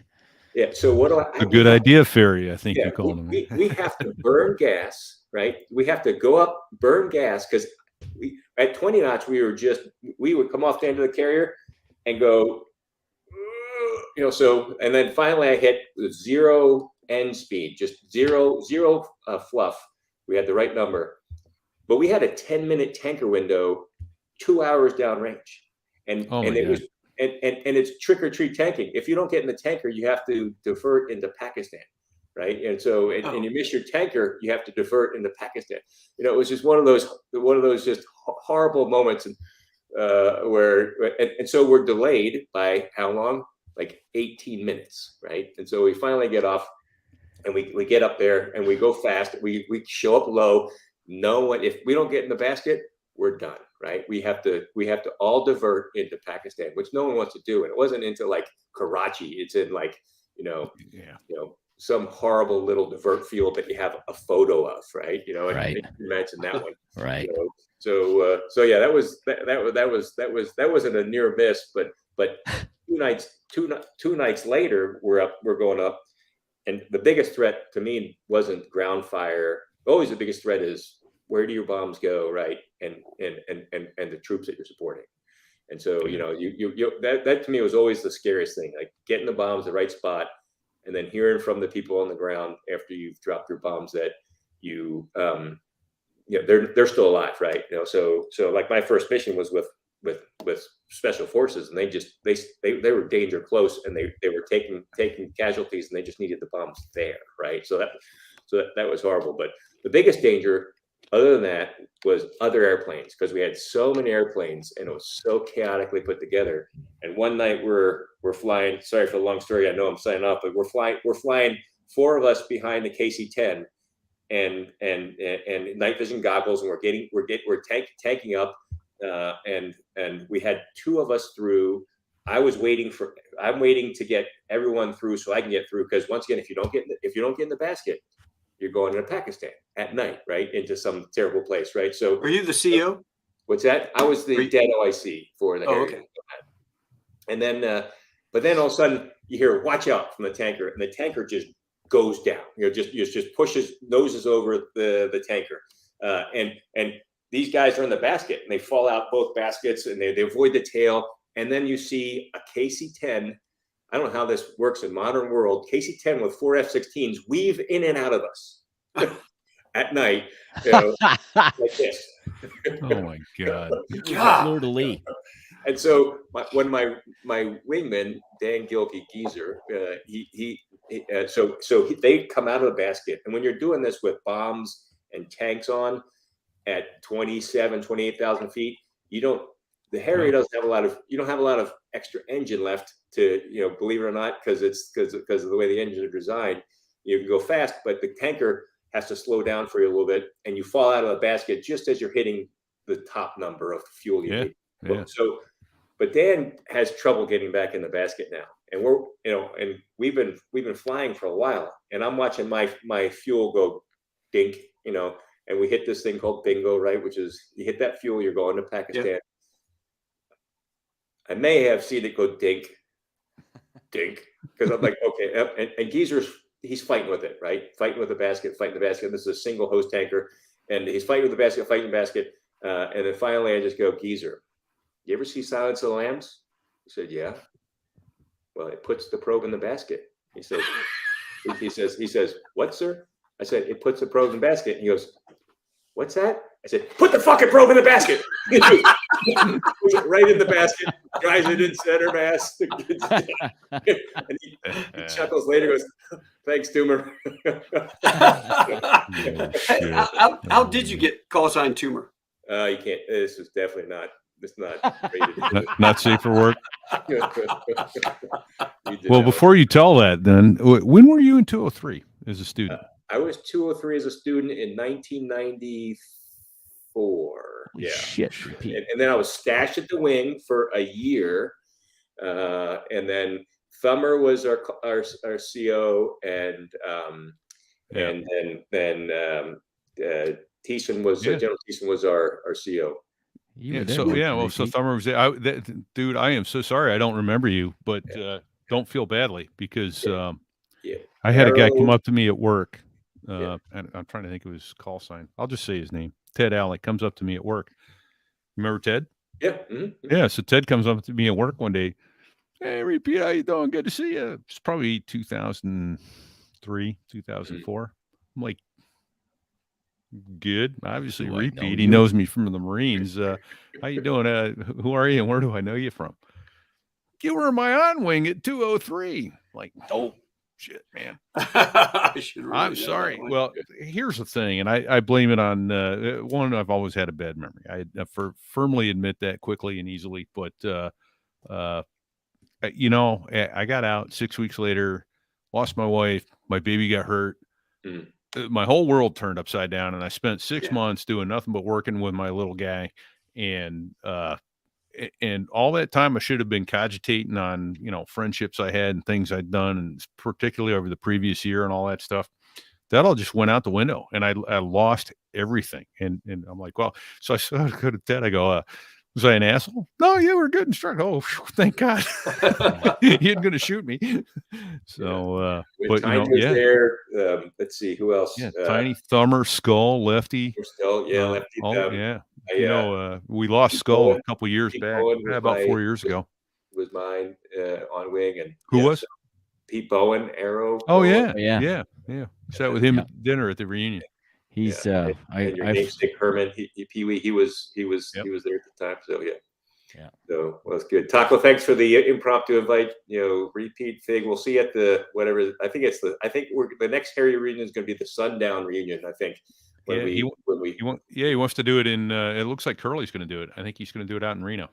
Okay. Oh, good. Good. Really? Well, that'd be fun. Now, hey, Toomer, as soon as you leave, we're gonna badmouth all you West Coast guys. I hope you You know should. that. You Yeah. should. Okay.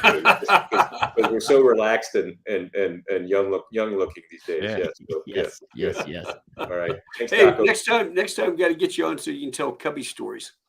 Oh yeah. There you go. There's a lot of those. So Semper Oh, Fi, shit. pal. Semper All Fi, right, man. brother. See you later. See you, Yeah. Tuber. You know, Pitching out of the fight. You know what's funny is he was over deployed, and his brother-in-law or something is a lawyer for GMAC financing. And I get an Huh? email from his wife. He goes, "Hey, could you help my brother-in-law out?" Or his brother is no, not his brother. Somewhere in the family. Anyway, the guy's a GMC lawyer, financial guy for the some dude pretending to be a Marine lieutenant colonel, Silver Star recipient, Purple Heart, Special Ops Forces guy, West Wants a Point loan. grad, and he's got this house up in Berwyn or somewhere up in Bucks County, Pennsylvania. Okay. Big, rich, like $500,000 house. And the guy claimed, "Hey, 9/11 happened. The Marine Corps recalled me, and I've been in the war. I go 7 or 8 consecutive times because I'm special ops." And he tells this big story. And so she goes, "Could you help him? My Yeah, brother-in-law, sure the GMAC doesn't want to foreclose on a veteran's house. Could you help us verify that this guy is a Marine?" So I'm like, "Yeah, sure, send him." So he do an introduction. I'm reading this newspaper article, and I go, "Well," I call a buddy who's down at Sinatra, and I said, "Hey, look this guy's name up. His name is Andrew Diabo, Diabo. Look Andrew Diabo up and see if he's got a set of gold wings." And he comes back and says, "No such guy ever got wings." So I call a major up that worked for me, and he gets into the McWITS, the Marine Corps Wounded Ill Tracking System. I go, "Look, I don't want to put your job in jeopardy. I don't want any information on the guy. I just want to see, was this guy in the tracking system?" Because he claims he was at Lambstool recovering from a helicopter crash. And he looks him up and says, "No such name." So then I call Scott Casey, who's head of officer recruitment up at MCRIC. And I'm like, "Dude, can you look this guy's name up and see if he ever went through Marine OCS?" No such name. No such name commissioned officer at all. And then I call West Point. "Hey, Lieutenant Colonel Bell, I'm checking on this guy, blah, blah, blah. Claims to have graduated from West Point. What's his name?" It's not like John Smith. It was very distinct. Right. And they go, "No such name ever attended West Point." So I get all this information together and send it to the IG's office. And then he had orders, fake orders, bringing him on active duty out in Honolulu. And I forgot about that. I called this NCIS buddy of mine, said, "You got anybody out in Honolulu?" And he goes, "Yeah, I got a buddy out there." So he gets me connected with this guy. I send him a copy of the orders. He goes to the address, and it's the Burger King at Honolulu at the MWR. Wow. And, like the Burger King right there by the MWR and stuff. So I sent it to the Stones, IG's man. office. Holy shit. "Oh, dude, man, we got a federal indictment against this guy. Good. Nice. He fled to Malaysia. Turns out he's Canadian. He's not even friggin' American. Of course He's a not. Canuck. And he married this very wealthy girl, Yale family type deal, and Yeah. he took her and said, when the reporter called him and said, "Hey, I want to give you the chance to rebut any of this," the guy says, "Look, you can't publish this." He goes, "Why not?" He says, "Because if you publish this, it will expose my cover. And I have guys that will literally, you might as well come over to my house right now, and I will give you a gun and just shoot my kid in the head, shoot my wife, and then shoot me. Because if you publish this story, the bad guys are going to descend on me and my life will be done forever." And I'm thinking, well, you're the idiot that did 2 My goodness. newspaper articles about yourself and what Yeah. you did in the Marine Corps, you idiot. And so he calls me up and he goes, "Hey, man, I'm really worried. I think this guy's like legit." And I go, "Trust me, this dude is not legit." And we got his marriage certificate from the court, and it showed place, origin of birth, whatever. He's like a Alaskan, he's like friggin' Eskimo up the top. He gets adopted by a family in Montreal. It was the craziest shit. But Mike was on debt, and his wife goes, "Hey, they need some help." And Mike can't do Oh it my over gosh. there. So Yeah. it was Oh, funny. What a mess. Yeah, man, that was Stolen part of my valor. stolen valor was busting guys. And Holy my shit. wife just goes, you know what? I wish you would stop doing this. I go, why? Because somebody's going to come to the house. And they're So? just crazy. And I go, no, they're not. First of all, they're all a bunch of chicken They're shits. cowards, so they wouldn't They are have to cowards. steal it. Yeah. That's And, right. and second, I've got a gun. I will shoot them first. And she goes, but what if you're on the road? I go, well, you're a better shot than I am. And I Yeah, just you got a should. ton of guns. You take them out. Oh, yeah. I don't have to shoot anybody. It's pretty funny. So that kind of brings it full circle. You were talking about the stolen valor and the guy wearing the wings earlier, and we were all kind of wincing at that. So when I was, and I actually have this belt buckle on tonight. So I was given this belt buckle. Let's see. There we go. Yeah, beautiful. When I was 14 years old. So this belt buckle is 45, 46, almost 47 years old. And I wore this all through high school, all through college. And the day I was commissioned, I never wore it again until I got my wings. Yeah. Right. I just considered it like a jinx or a curse or bad luck. Yeah. You just don't wear wings if you ain't a naval aviator. And I don't have a problem with a kid wearing them or something. My kid used to wear the flight suit and go out Halloween all the time with my patches on and shit. Okay, that's different. But yeah, to walk around with it was like, I wouldn't even wear them myself. Once I was in and on active duty, I wouldn't wear them as a body decoration. I had the wings in the box pinned to the wall right there over my desk. That was the motivation. Well, what's funny is the Navy cut. You guys remember these dudes? Navy cut in 90.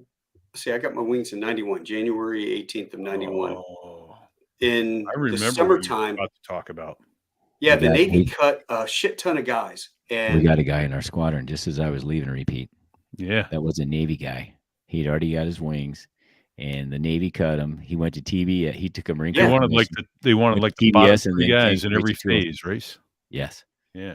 Yeah, they took those guys and they said, if you get your wings, we'll commission you second lieutenant to go to the basic school. Yep.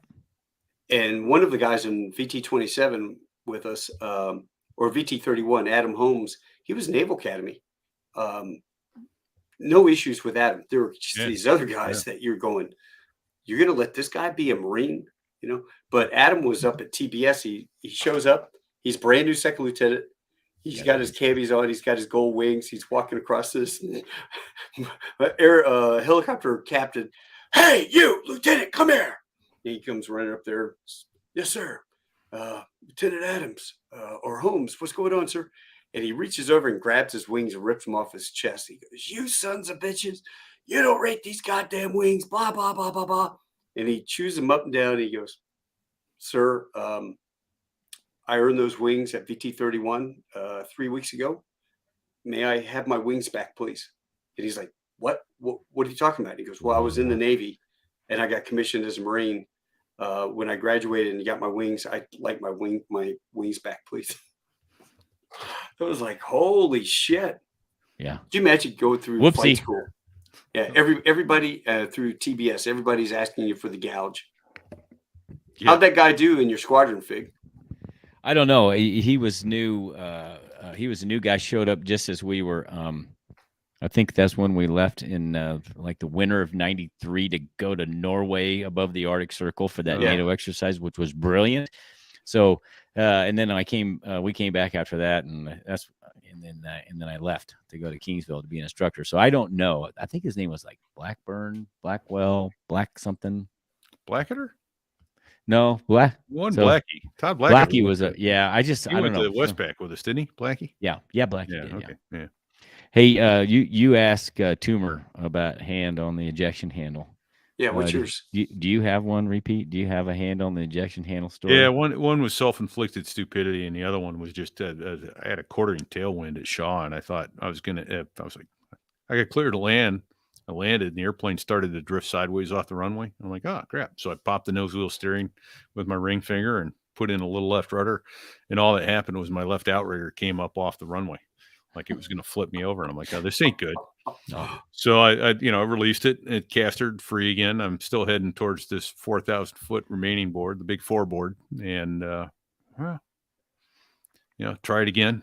hit the nose wheel steering. All that happened, I kept the same direction, and my left outrigger came up off. I went, all right, screw this. Put the power in the corner and reached down and grabbed my nozzles and pulled them back in. And just as I left the pavement, the airplane got airborne, and I'm kicking up rocks and dirt and grass and shit everywhere behind me. And I truly had one hand on the stick, and I let my hand off the throttle because it was at mill power, and I put it on the ejection handle. I thought I was going to hit the nose gear on the foreboard, and I cleared it and went around. And then the soft came out. You can't do touch and goes in the grass when we clear you to land. I'm like, yeah. You fought at the runway. I'm like, yeah, you're lucky the only fought out there is grass and rocks instead of Harrier parts, That's dude. right. Was this at Cherry Point? No, it was at Shaw. Yeah. Oh. I was down doing some fighting with Otto, and then the other time I was just doing my water check, and I pulled the nozzles back. Or what you would do is you pull the nozzles in about I don't know. I don't think you went to 90. We probably went to about 50, 60 degrees, something like that. And we ran the power all the way up with the water switch on to make sure that the water would flow and the engine wouldn't stagnate. Because if it stagnated, you would actually have less power than if you didn't have the water turned on at all. And you'd come out of the sky like a brick shit house, and things would end badly. So you do a water check to make sure that system was all working well. And you're like, okay, good.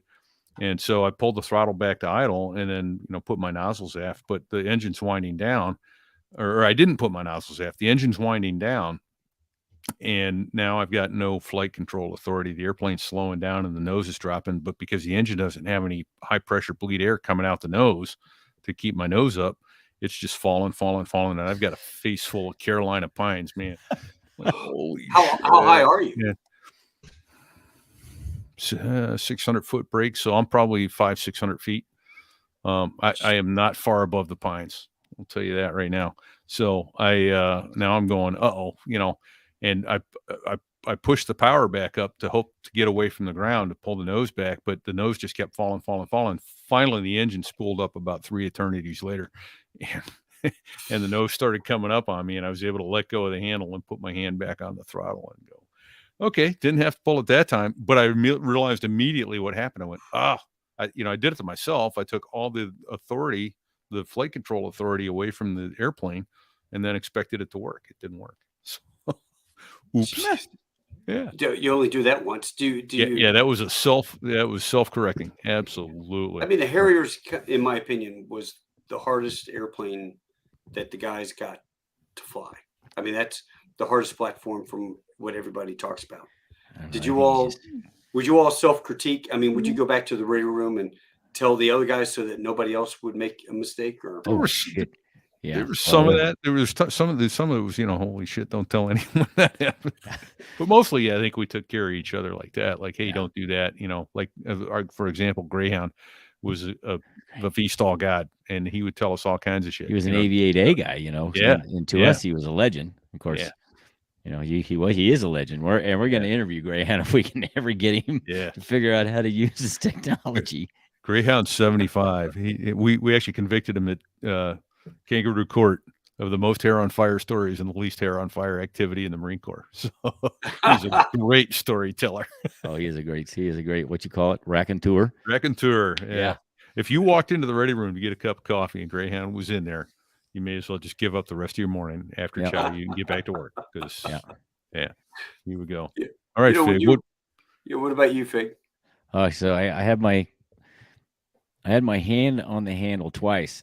And so I'll tell you, I'll be brief. So the T-45 Goshawk down in Kingsville, Texas. I was an instructor down there, flying TA-4 and the T-45 concurrently.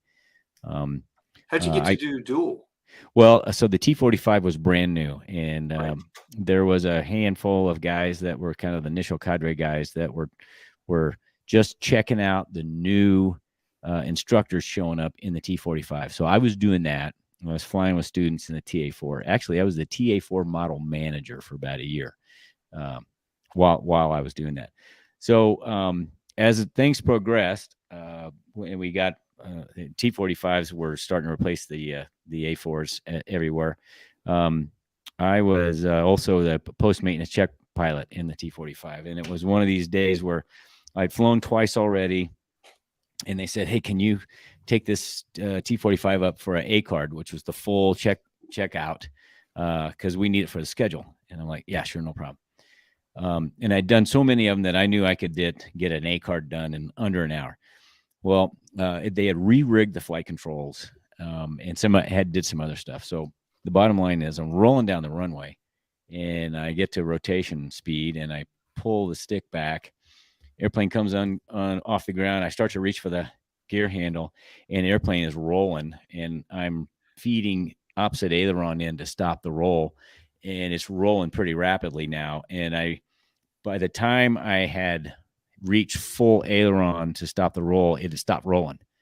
And at that point, I realized my hand was no longer on the throttle. My left hand was no longer on the throttle. It was on the handle between my legs, and I'd started to pull it.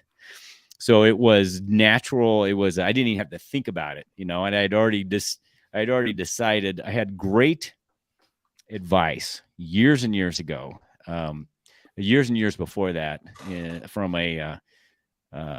he was a Vietnam era A4 Marine pilot that was a simulator instructor in Meridian. And he told me after a simulator flight one night, he says, you need to go home, crack a beer, sit in a chair by yourself and walk through what your personal ejection parameters are and put it in your mind, because you don't need to make a decision about what your parameters are when it's happening. So I had in my mind, below a certain altitude, when I hit a certain angle of bank and couldn't control anymore, I was going to jump out. Well, I was there and I'd already reached for the handle. And so it was a testament to something I'd convinced myself of, years prior. Didn't have to pull the handle. What happened? You said that they cross-rigged. So it was misrigged severely. And I had to fly it really, really fast to keep control of the ailerons and basically come back, take a high-speed trap with at the short gear just to keep the ailerons level. Yeah, otherwise it was uncontrollable. And then the other one, this is more humorous. When I checked into Cherry Point to start the Harrier rag, I got good news and bad news. Remember Bear?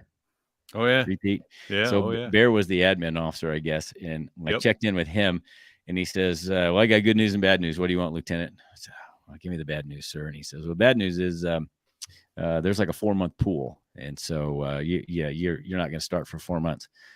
Okay, what's the good news? And I'm thinking the good news is I'm going to be the rifle range safety officer or something at Cherry Point, right? Or something Coffee like that. mess officer. Coffee, yeah. He says, "Well, the good news is the OA4 Mike squadron next door needs a pilot, and you're it." And really, it was an awesome deal. So OA4 Mike, it was the 2-seat. It was basically a TA4 with a hump on the back, had a big motor, had all the cool avionics and stuff in it. So this story took place in Yuma. That was a ham support squadron, and there was only 3 active duty pilots. I was the third, and everybody else in the squadron was reservists. And there was 6 aircraft in the squadron, so we had to fly each airplane twice a day. So I got a lot of flying time. Well, we took those airplanes to Yuma, Arizona for 30 days of this exercise, and the airplanes were there for support.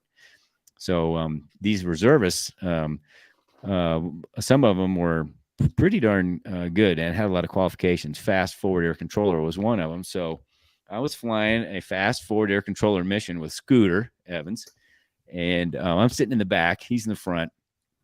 We're controlling 2 sections. One section of F-18s, that's 2 of them, and two A6s in the Chocolate Mountains, the restricted area just north of Yuma. 3 o'clock in the afternoon, maybe 2 o'clock in the afternoon, August. So it's 130 degrees, and I'm kind of watching and taking it all in and keeping an eye on the systems. And I can tell you this: we were shooting Zuni rockets that had white phosphorus for marking targets, and we had one rocket pack that wasn't firing. This comes in to be part of the story. And in the A4, you had 1 fuel gauge. You had internal fuel, and then we were carrying 2 drop tanks. The only way that you knew that the drop tanks were empty was when the main fuel tank gauge, which was about 4,400 pounds from what I remember, when that came off the peg, there was a button you would push right next to it that would read the external tanks. So you would expect to see 0 on the gauge when the fuel gauge came off the peg, meaning that you were starting to use internal fuel. So we'd been out there an hour or so, zorching around low, shooting rockets, marking targets, and calling in these guys. And I see the fuel gauge come off the peg, so I pushed the button, and it went right to 2,000 pounds, which meant we had a drop tank. We had two 2,000-pound drop tanks. It meant we had a drop tank that wasn't transferring. And now I'm putting together, hey, we got a drop tank that's not transferring. We got rockets that aren't shooting. I wonder if it's from the same side. So I'm trying to get Scooter's attention. Hey, Scooter, I think we got a problem. Not now, goddammit. I don't have time for this. He's talking to two different airplanes and a FAC on the ground. I'm like, okay, well, he knows, because he's real experienced. He knows better than me. So now we're down to about bingo fuel, and we're not really at bingo fuel, but the gauge says we're at bingo fuel because. But does he fuel the? No, he's busy. Okay. He's not putting together yet because he's trimming out all that adverse yaw or adverse roll. The A4 ailerons were so effective. Yeah, that had a 720 degrees roll rate. It rolled twice. It rolled twice in a second. It was that fast. Yeah. So finally, I said, "Hey, Scooter, we have a fuel problem." He goes, "What are you talking about?" And I got his attention, and I said, "Well, we're at bingo fuel, but we got 2,000 pounds stuck in a drop tank." And he goes, "Why did you tell me this?" And I tried to tell you this about 40 minutes ago. So we're climbing up and we're heading back to base, and we're taking inventory and everything. And we're coming to the realization that, we got a lot of aileron trim in here, and we've got a rocket pack on the left side that didn't fire one rocket. That's 500 pounds. And we have a fuel tank on the same side that won't transfer. So check out the little pocket checklist. I know we're at asymmetrical landing limits. We call the base. They get out the big book, says, "Yep, you guys are at asymmetrical landing limits. So go over to the pre-planned jettison area and drop that rocket pack, and you'll be good to go, and you can come back." Okay, so we go over there. The pre-planned jettison area was just east of Yuma in that big restricted area down by the Mexican border. Did I mention it was August and 130 degrees? Yeah. Because it was. So we go over there, set the switches up, pull the little handle to drop the rocket pack. It doesn't come off. So we tell base, didn't come off. We changed the switches around. They said, "Go drop the drop tank." So we did that. It didn't come off. So at that point, they said, "Well, okay, we're going to call the SAR Helo, tell them to come get you. You guys go ahead and clean it up and jump out of that thing." We're like, what? Wait, what? I'm thinking, I'm looking down at the I desk. thought I heard you say jump out of. I thought you said jump out of this perfectly flyable airplane, right? Yeah. It's flying great. We just can't land the damn thing. So, we're internally briefing. Okay, we take off our knee boards and clean everything up. We're shoving everything we can that's not nailed down under the ejection seat, and we're going through I'm going to hold the stick. He's going to count to 3, pull the handle. We're in command eject. We're both going to go. That's how it's going to go. So we climbed to 33,000 feet, slowed it down to 250 knots, and we were seconds from jumping out, right? And I'm looking down at the ground, and I'm thinking, there's so many things that can possibly go wrong in an ejection anyway, right? I'm thinking, plus, and it's 130 degrees. And God knows how thing's going to end. And I'm feeling pretty good about where I'm at right now. I'm in air conditioning, and the plane's still flying. And I reset the switches and pulled that handle one more time without saying shit to Scooter. And our helmets hit the canopy so fast because that airplane's rolled because the drop tank came off. Right. And so it did one roll. We grabbed it and looked over the left edge. The drop tank was gone. We watched it. We didn't say shit to each other. We watched it hit the ground. It burst open, and then it was like, "Holy shit! We got to get What about the other drop tank? Did the other one come off too? No. We had set up just for the other drop tank was empty. It was just it's empty. Okay. Oh yeah, it was empty. So the fuel gauge was reading like 650 pounds. Like those drop tanks right there. Yep. It looked just like that. Only this plane was painted gray, and we started climbing, screaming, telling everybody to get out of our way, and we made it back. Before we got our feet on the ground, they were taking panels off under that wing, and it was a cannon plug that had, I don't know, 15 or 20 connections to it, had backed off a little bit. The knurled piece that connect the two had backed off, and that was just hanging.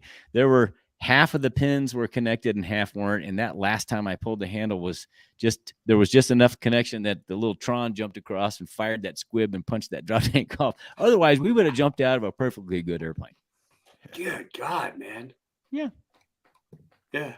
Yeah. Damn. What could have Especially gone out wrong there. with that? What could have gone wrong? Yeah, 130 degrees floating down. I'm sure that chute's not going to go very fast. Good thing there's no snakes or scorpions down there. So, when Toomer told that story about doing the ACM and doing the ACM, against the F-16. Oh yeah, being straight down. It also flashed a memory.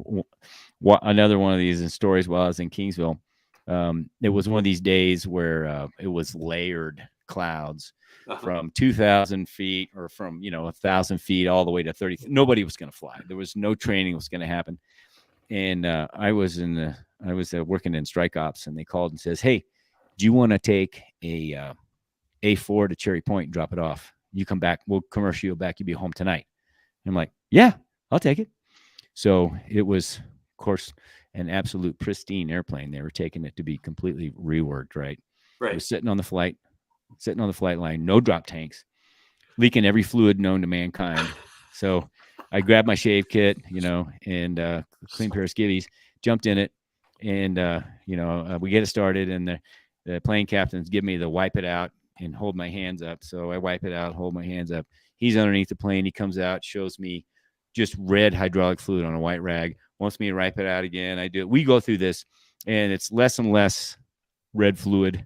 So eventually he gives me a thumbs up, and I'm like, well, okay. Either I'm completely out of fluid or it stopped leaking. So this airplane was doomed from the get-go. I learned several lessons on this particular adventure. Rolling down the runway, it's 100 overcast. I said 1,000. It was 100 overcast. I'm rolling down the runway, and I rotate, and I don't look at my instruments until I'm IMC. Right. IMC.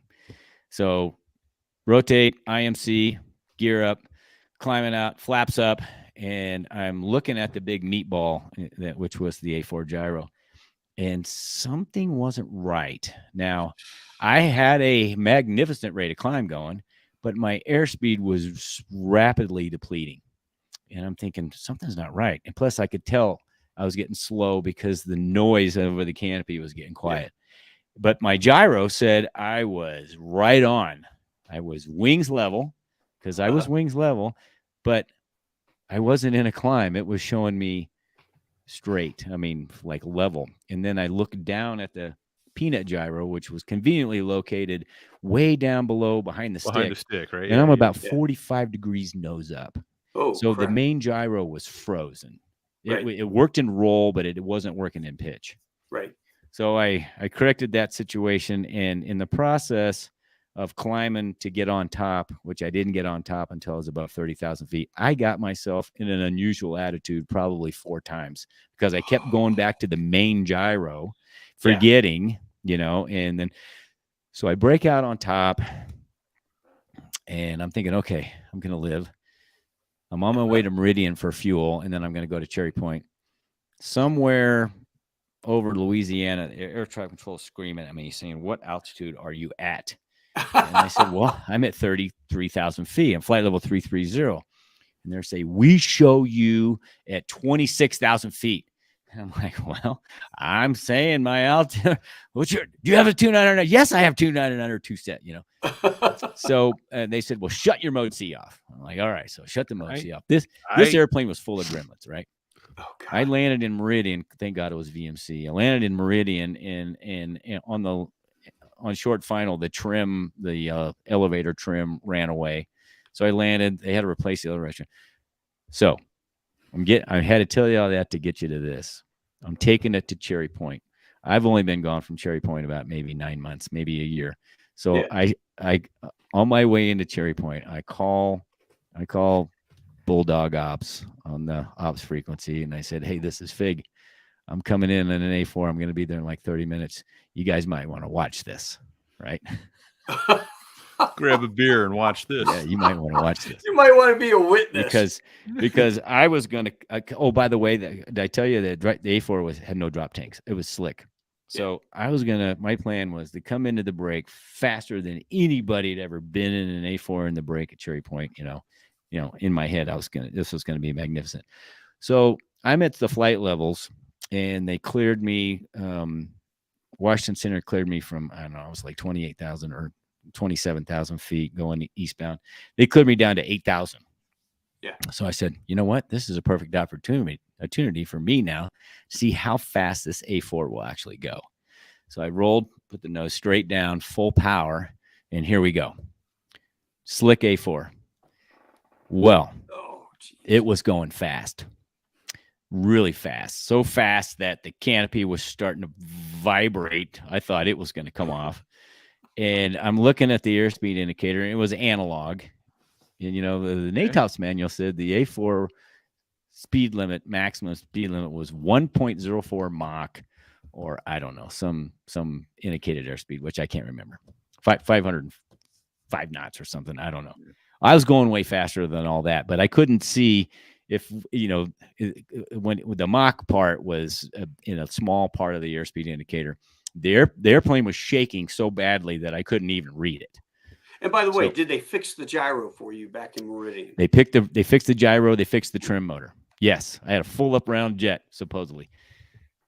So going through about 18,000 feet with the world getting really big, I decided, okay, I'm going to stop with my land speed record try, and I should think about recovering at 8,000 feet. So I pulled the throttle to idle, and immediately I was thrown forward in my straps. It was like a speed brake came out. Yeah. And I started to pull back on the stick nice and easy because I didn't want to over G the jet because I was going super fast. And I kept pulling back on the stick and pulling back on the stick, and nothing was happening. And then I got to the end of the throw. The stick was completely in my lap. I couldn't pull it back anymore, and I was still going straight down. So I hyperventilated for about a half a second because I thought, what now? Did the flight controls come? No, but then it hit me. This airplane doesn't have a stabilator. It had an elevator, and the elevator was being blanked out by a shock wave that was not detached from the airplane because this airplane was not going supersonic, but part of the airplane was trying to go supersonic. So basically there was a giant shock wave that was blanking airflow over the elevator.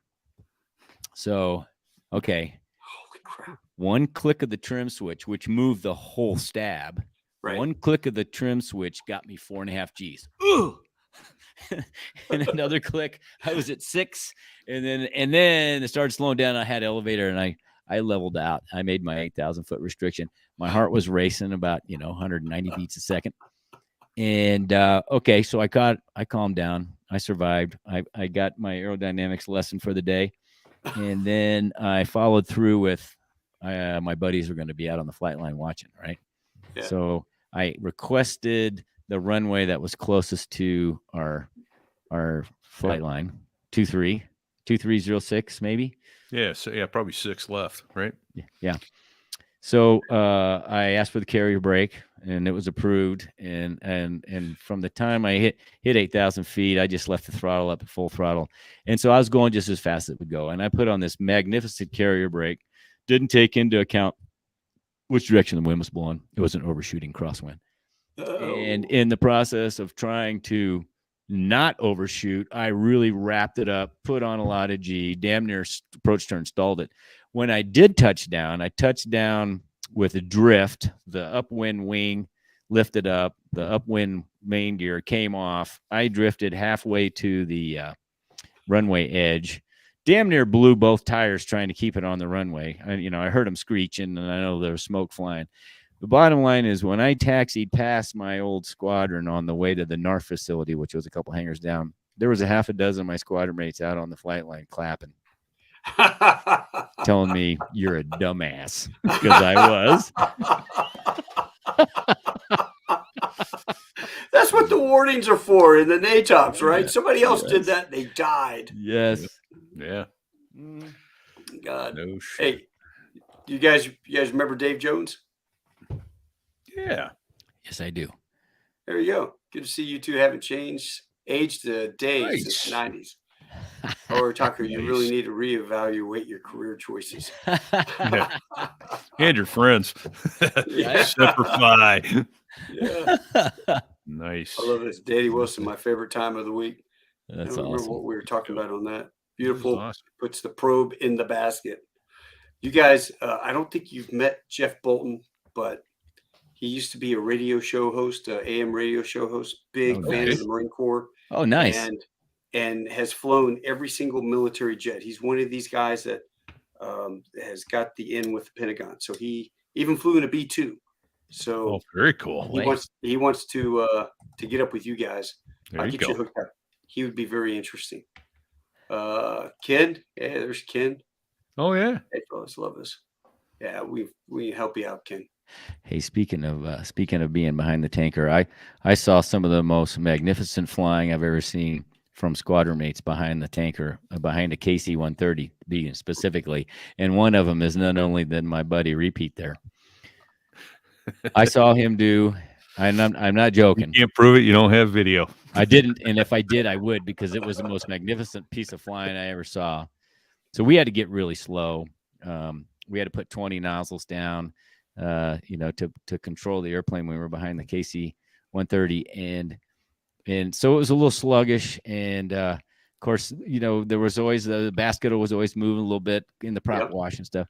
And this one particular day, I was up in the high position, kind of watching. I don't remember. Were you in the high position before you refueled or after? Because you moved down to the right. Okay. Because you're port stabilized, or you're stabilized, and then you got into this port Yeah, stabilized. it made it easier to come down into the basket. So I'm waiting. I'm up there waiting, watching Repete, and he's stabbing. He's close. He's stabbing. Of course, in the Harrier, the probe was 3 feet off to the left and just about abeam our head. So you really couldn't see it. You kind of had to know where it was, and at the last second, you could look over and move your rudders and stab at it. Because if you move your ailerons, it moved it big time. We came home with a couple. We came home with a couple probes in our baskets. Right. Well, so Repete's working it, and he stabbed it. Didn't get in, but kind of caught the material around the basket, and then he was like, trying to gently get out of the material. And the bottom line is somehow the hose, he got forward and the hose went over the nose and was kind of laying, I don't know. It looked like it was wrapped around him. And he did this octaflugeron and he rolled and unwrapped the hose, came out of the basket all at the same time. And I thought I was gonna see the probe, the hose, the basket, everything go away. Fuel with streaming everywhere. Yeah. No, he just unwrapped it and then stabilized and came back and plugged it in. And this whole time I'm thinking, why? How come I can't replay this? And I'm on the back. Of course, I'm on the back radio heckling the shit out of him. I'm like, how did you do that? It didn't happen. I deny it was the most magnificent piece of flying I've ever seen. I was gonna say, because we'd come back with probes where the sine wave would hit and the guy didn't pop out fast enough. Oh yeah. Next thing you know, we're landing with the drogue extended, and we've got a part of a Harrier probe in there. Yeah. I was gonna ask that, when you guys eject, do they let you keep the ejection seat by chance? I don't know. If you eject, do you get to keep it? Or do they give you probably the handle? I know they give you a patch and a pin and a plaque and all that stuff. And I think for a while they were given a watch or something too. But I don't know. It was a stencil seat. Was it nasty? We were talking about. He had the handle. He let go of it. He let go of it. As soon as he let go of it, he goes, "Oh, son of a bitch!" Do they give you a caterpillar patch? Somebody asked me about that. A what? A little caterpillar like you used to hit the silk. Oh, yeah, the silk recovery. Yeah, there's some kind of a patch and or plaque and all that stuff. And in fact, the show we did, episode 14, I think it was, Happy Birthday Yogi, where the guy got the partial ejection. Yeah. They were not going to give him his plaque. Martin Baker was not going to give him a plaque because he didn't eject. And they basically threatened Martin Baker with, yeah, we're going to give him a plaque that you're not going to like then. And we're going to make it very public that things went badly with your seat. And they wound up giving him the plaque for the ejection that he rode the seat up the rails. So I Well, think how did he land the airplane? he Or was didn't. it He was the BN. He was an He was A6. the BN, He was yeah. the BN Oh. A6. Oh shit, he was the guy that landed on the carrier hanging Yeah, out. they were on the Lincoln in the Indian Ocean. Yeah. Oh, that's So we right. interviewed all three guys. Well, we interviewed the pilot and the BN, and then we First. interviewed the paddles, which happened to be Nasty. He retired as a 2-star admiral. Right. That day, it was pretty Yeah. cool. Wow. And we had some audio from the air boss and paddles, their conversation, and also the pilot's conversation. Yeah. It was pretty cool. Yeah, let me. Damn. And what year was that? Was that 93. 91. Oh, and 91. I thought it was 93. the cool thing about that was it was the BN, his call sign was Yogi. It was his 26th birthday, Mhm. and it was his Centurion trap on on the And Lincoln. the Lincoln. And so it was episode 14. So there I was .us/episode/14. There's a big picture of it right there of him halfway up the ejection seat, or halfway up the rails coming aboard the Lincoln. And what caused it? What I can't remember. What was the malfunction? This is a seat malfunction. Yeah, basically metal fatigue on the thing. They had a same thing. They had a stuck float valve tank, in there in the a drop float valve. tank. The tank wouldn't transfer. And so NATOPS called for them to unload the jet, get some negative G's on there, unstick that float valve. And when they did, the pressure broke the hold down pin on the back of the seat. The seat started riding up the rails, and in that airplane, it punctured the canopy to go. That's how they ejected through the canopy. Mhm. It punctured the canopy, and when that happened, the drogue chute fired, and it pulled the main chute out, and then drogue chute and main chute wrapped around the tail of the airplane. And it pinned him. It pinned him halfway out. Yeah, halfway out of the airplane. There's a photo of it right there, and he tries to grab the handle and pull, and thank God it didn't work, because if it had, it would have killed him. His chute was already wrapped around the tail of the airplane. Jeez. Yeah, Yeah, there was a lot of things that day that just worked out perfectly. That yeah, had any one of those little things not worked just like that, it could have been exactly. a tragic Did story. you talk about how hard it was to breathe, or was the oxygen He still? passed out. He passed suffocating. out. Yeah, The Venturi effect. The hole in his face was creating vacuum and sucked the air out of his his lungs. He lungs. couldn't breathe in. He couldn't overpower, even though he had 175 knots of wind in his face. He couldn't overpower the suction created by that wind, Right. and he was passed out. And so then there's great audio that he still has available. He actually has a website, the KeithGallagherStory.com, I think is what it is. But so I grabbed some audio from that, got permission to use it, and integrated it right into the story. Damn. And it was a fun interview. It I didn't really want was. it to end. No, The best- one of the cool things was paddles. The ship was not in the wind, right? So they call for the emergency pull forward to get aboard the ship, and the ship starts turning into the wind. And so Master, the pilot, is like, "Stop turning, you son of a bitches! Stop turning!" Yeah, the ship's turning, and he's trying to stay behind. He's on a long final, and they keep turning away from him. He's trying to turn on a final, and he can't get on final. And He's Paddle sees what's going on. He comes up and goes, "Study up here, Captain. I'll take the winds." He had to tell the captain 3 times. So we joked with him when we interviewed Nasty. That was your first command of an aircraft carrier, when you took command of it, and the captain listened and steadied up. And Well, what about another great one? The Marine that hit the deck in Yuma in the A4, and the airplane disintegrated around Nacho. him. Yep. Nacho. Yeah, Is that Mike Nacho? call sign Nacho. Yeah. If anybody knows his whereabouts, I'm trying to find him for the show. We need to interview him. Yeah, because I thought about that too. I thought he would be a great interview. VMA story. 311. They were doing low angle bombing into the sun afternoon. It was a WTI sortie, I believe. It may well have been, yeah. And it was set up as the train cars, but they were using Connex boxes as the train cars, and so Connex boxes are much smaller than a freight car, so you feel like you're further away. So he pressed the target, wound up going into the deck without ejecting, and the airplane just disintegrated around him, and he walked away from it literally. Yeah, that's what Yeah. my buddy told me. He goes, Pedro came in, landed. They expected to find, body parts everywhere. Yeah, they were going to look for a boot with a foot in it or something. Yep. Yeah. And as he pops around the corner, hey guys, what's up? Yeah. He had a What about- TAC-in radio that he took to the hospital with him. He's like, I got to bring this back. He wouldn't look. It is TAC-in radio. The other guy that I've tried, I've written handwritten letters to his house and stuff, is the mech that stole the A4. Oh The yeah. mechanic, Oh, yeah. blind guy. So that happened when I was at OCS, because our drill instructor Pat stuck that article up. I think it was in Stars and Stripes, maybe.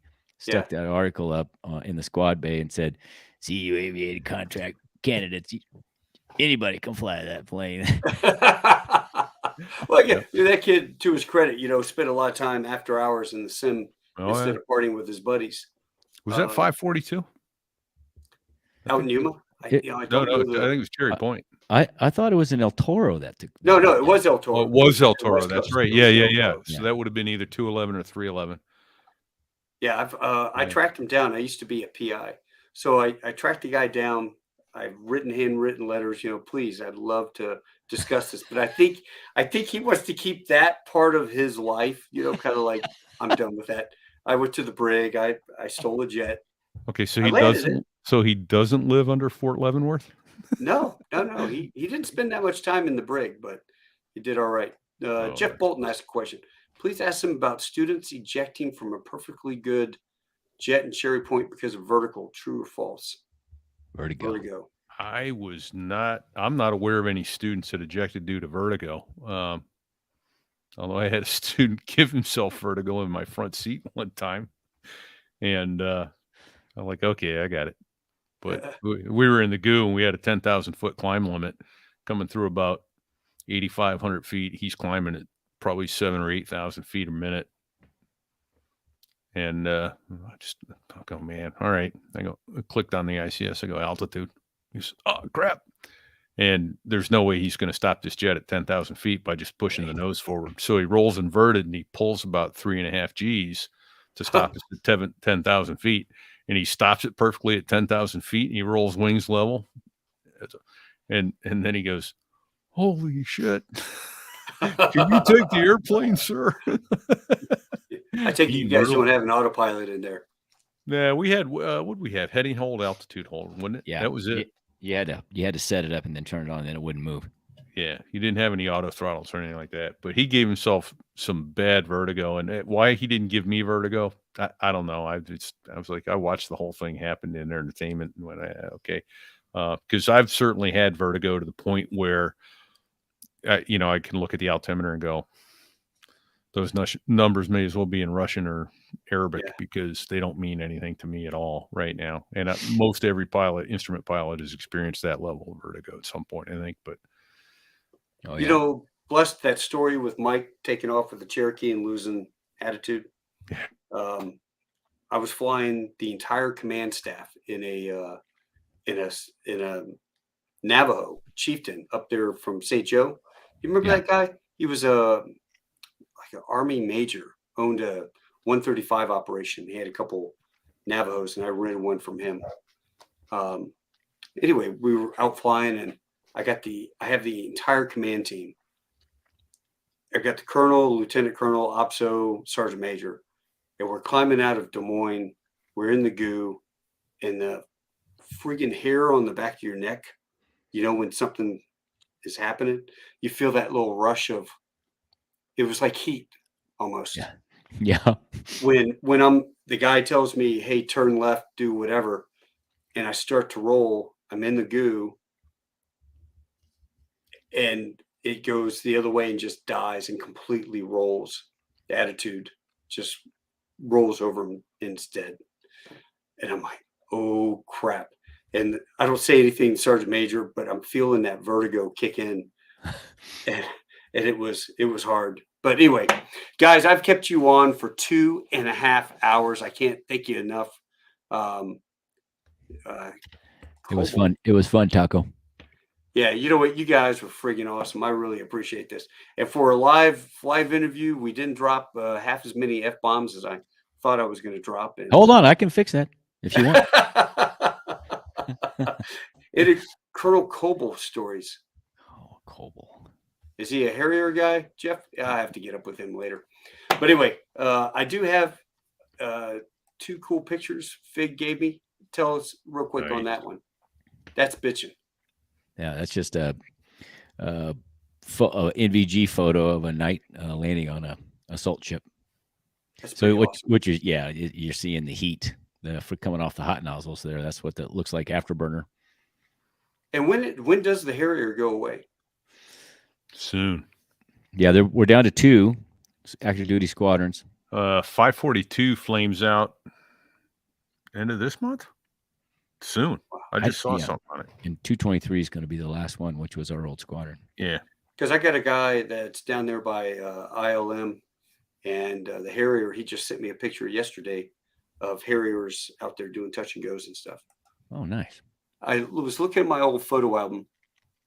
That was the airplanes on deck, and John Kane was flying. We were at Ieshima Island doing an operation out there in 94, 95. And it looks like, is that 211? You know, it was a Yuma squadron. It was, that was, it's got like an 8513. No, it's either 211 or 311. I can't. 311 was the Tomcats. 211 was the Wake Avengers. I bet that's what that is. And then 513 was the Nightmares. Yeah, I think it was they were Wake. the I think they were Wake Avengers. Yeah, so that was 211. Yeah. Well, Jits, I tell you what. Thank you very much. You ever come down here to Fort Worth? I'll buy you a beer, take you out for a spin. We'll go scare all the local California transplants with the tank. Deal. Take you out driving in that. Deal. Look at that. Right? The fox and the ferret, right? The fox and the ferret. Dave Skippy, man. It's a lot of fun. Nice. Well, thanks again, Jits. I owe you. I really do. And everyone out there, please do me a favor. I'm going to throw this back up. Just check out There I Was. So There I Was. There's actually 2. There's an AOPA There I Was. So There I Was podcast. And then, of course, you have So There I Was Aviation podcast. And there's a guy flying a Harrier with a goat looking over his shoulder in the cockpit. Yeah. So you can't miss that one. Some days you wish that's all you had in the cockpit was a goat. So the website is actually sothereiwas.us, and you'll find thereiwas.us. Yeah. Well, maybe you can make a website for me, tacobell.us. Well, listen, you guys have a great night, and I will definitely catch up with you very soon. And if you ever have a layover in DFW, please give me a shout. You got Taco. Awesome. Thanks, man. Hey, happy birthday in a couple of days. Yeah. Yeah. Have you seen all the memes that are going on Facebook already? You know, 10 days, Marines. What are they talking about? Birthday, bitches. Nice. It's pretty funny, man. Only branch awesome stuff. Oh yeah. Hey, do me a favor. Hang out for 1 second and say goodnight, and then I'll be right back. We'll see you. Good night. Semper Fi. Semper Fi. Hey guys, thanks so much for joining us. That was 2.5 hours of pure joy. It went by in about 15 minutes, and an hour on just OCS was brought back so many old memories and nightmares, but it was a blast. I hope you guys enjoyed it. Sign up, Tall Tales with Taco Bell. Tell your friends, and we'll see you guys soon. Until next week, adios, hasta luego, auf Wiedersehen, tschüss. Sheshe ni, au revoir, domarigato gozaimasu, tano shinde kudasai, ciao, arrivederci, and tashakur. I think we're going to go out with this one. You guys take care.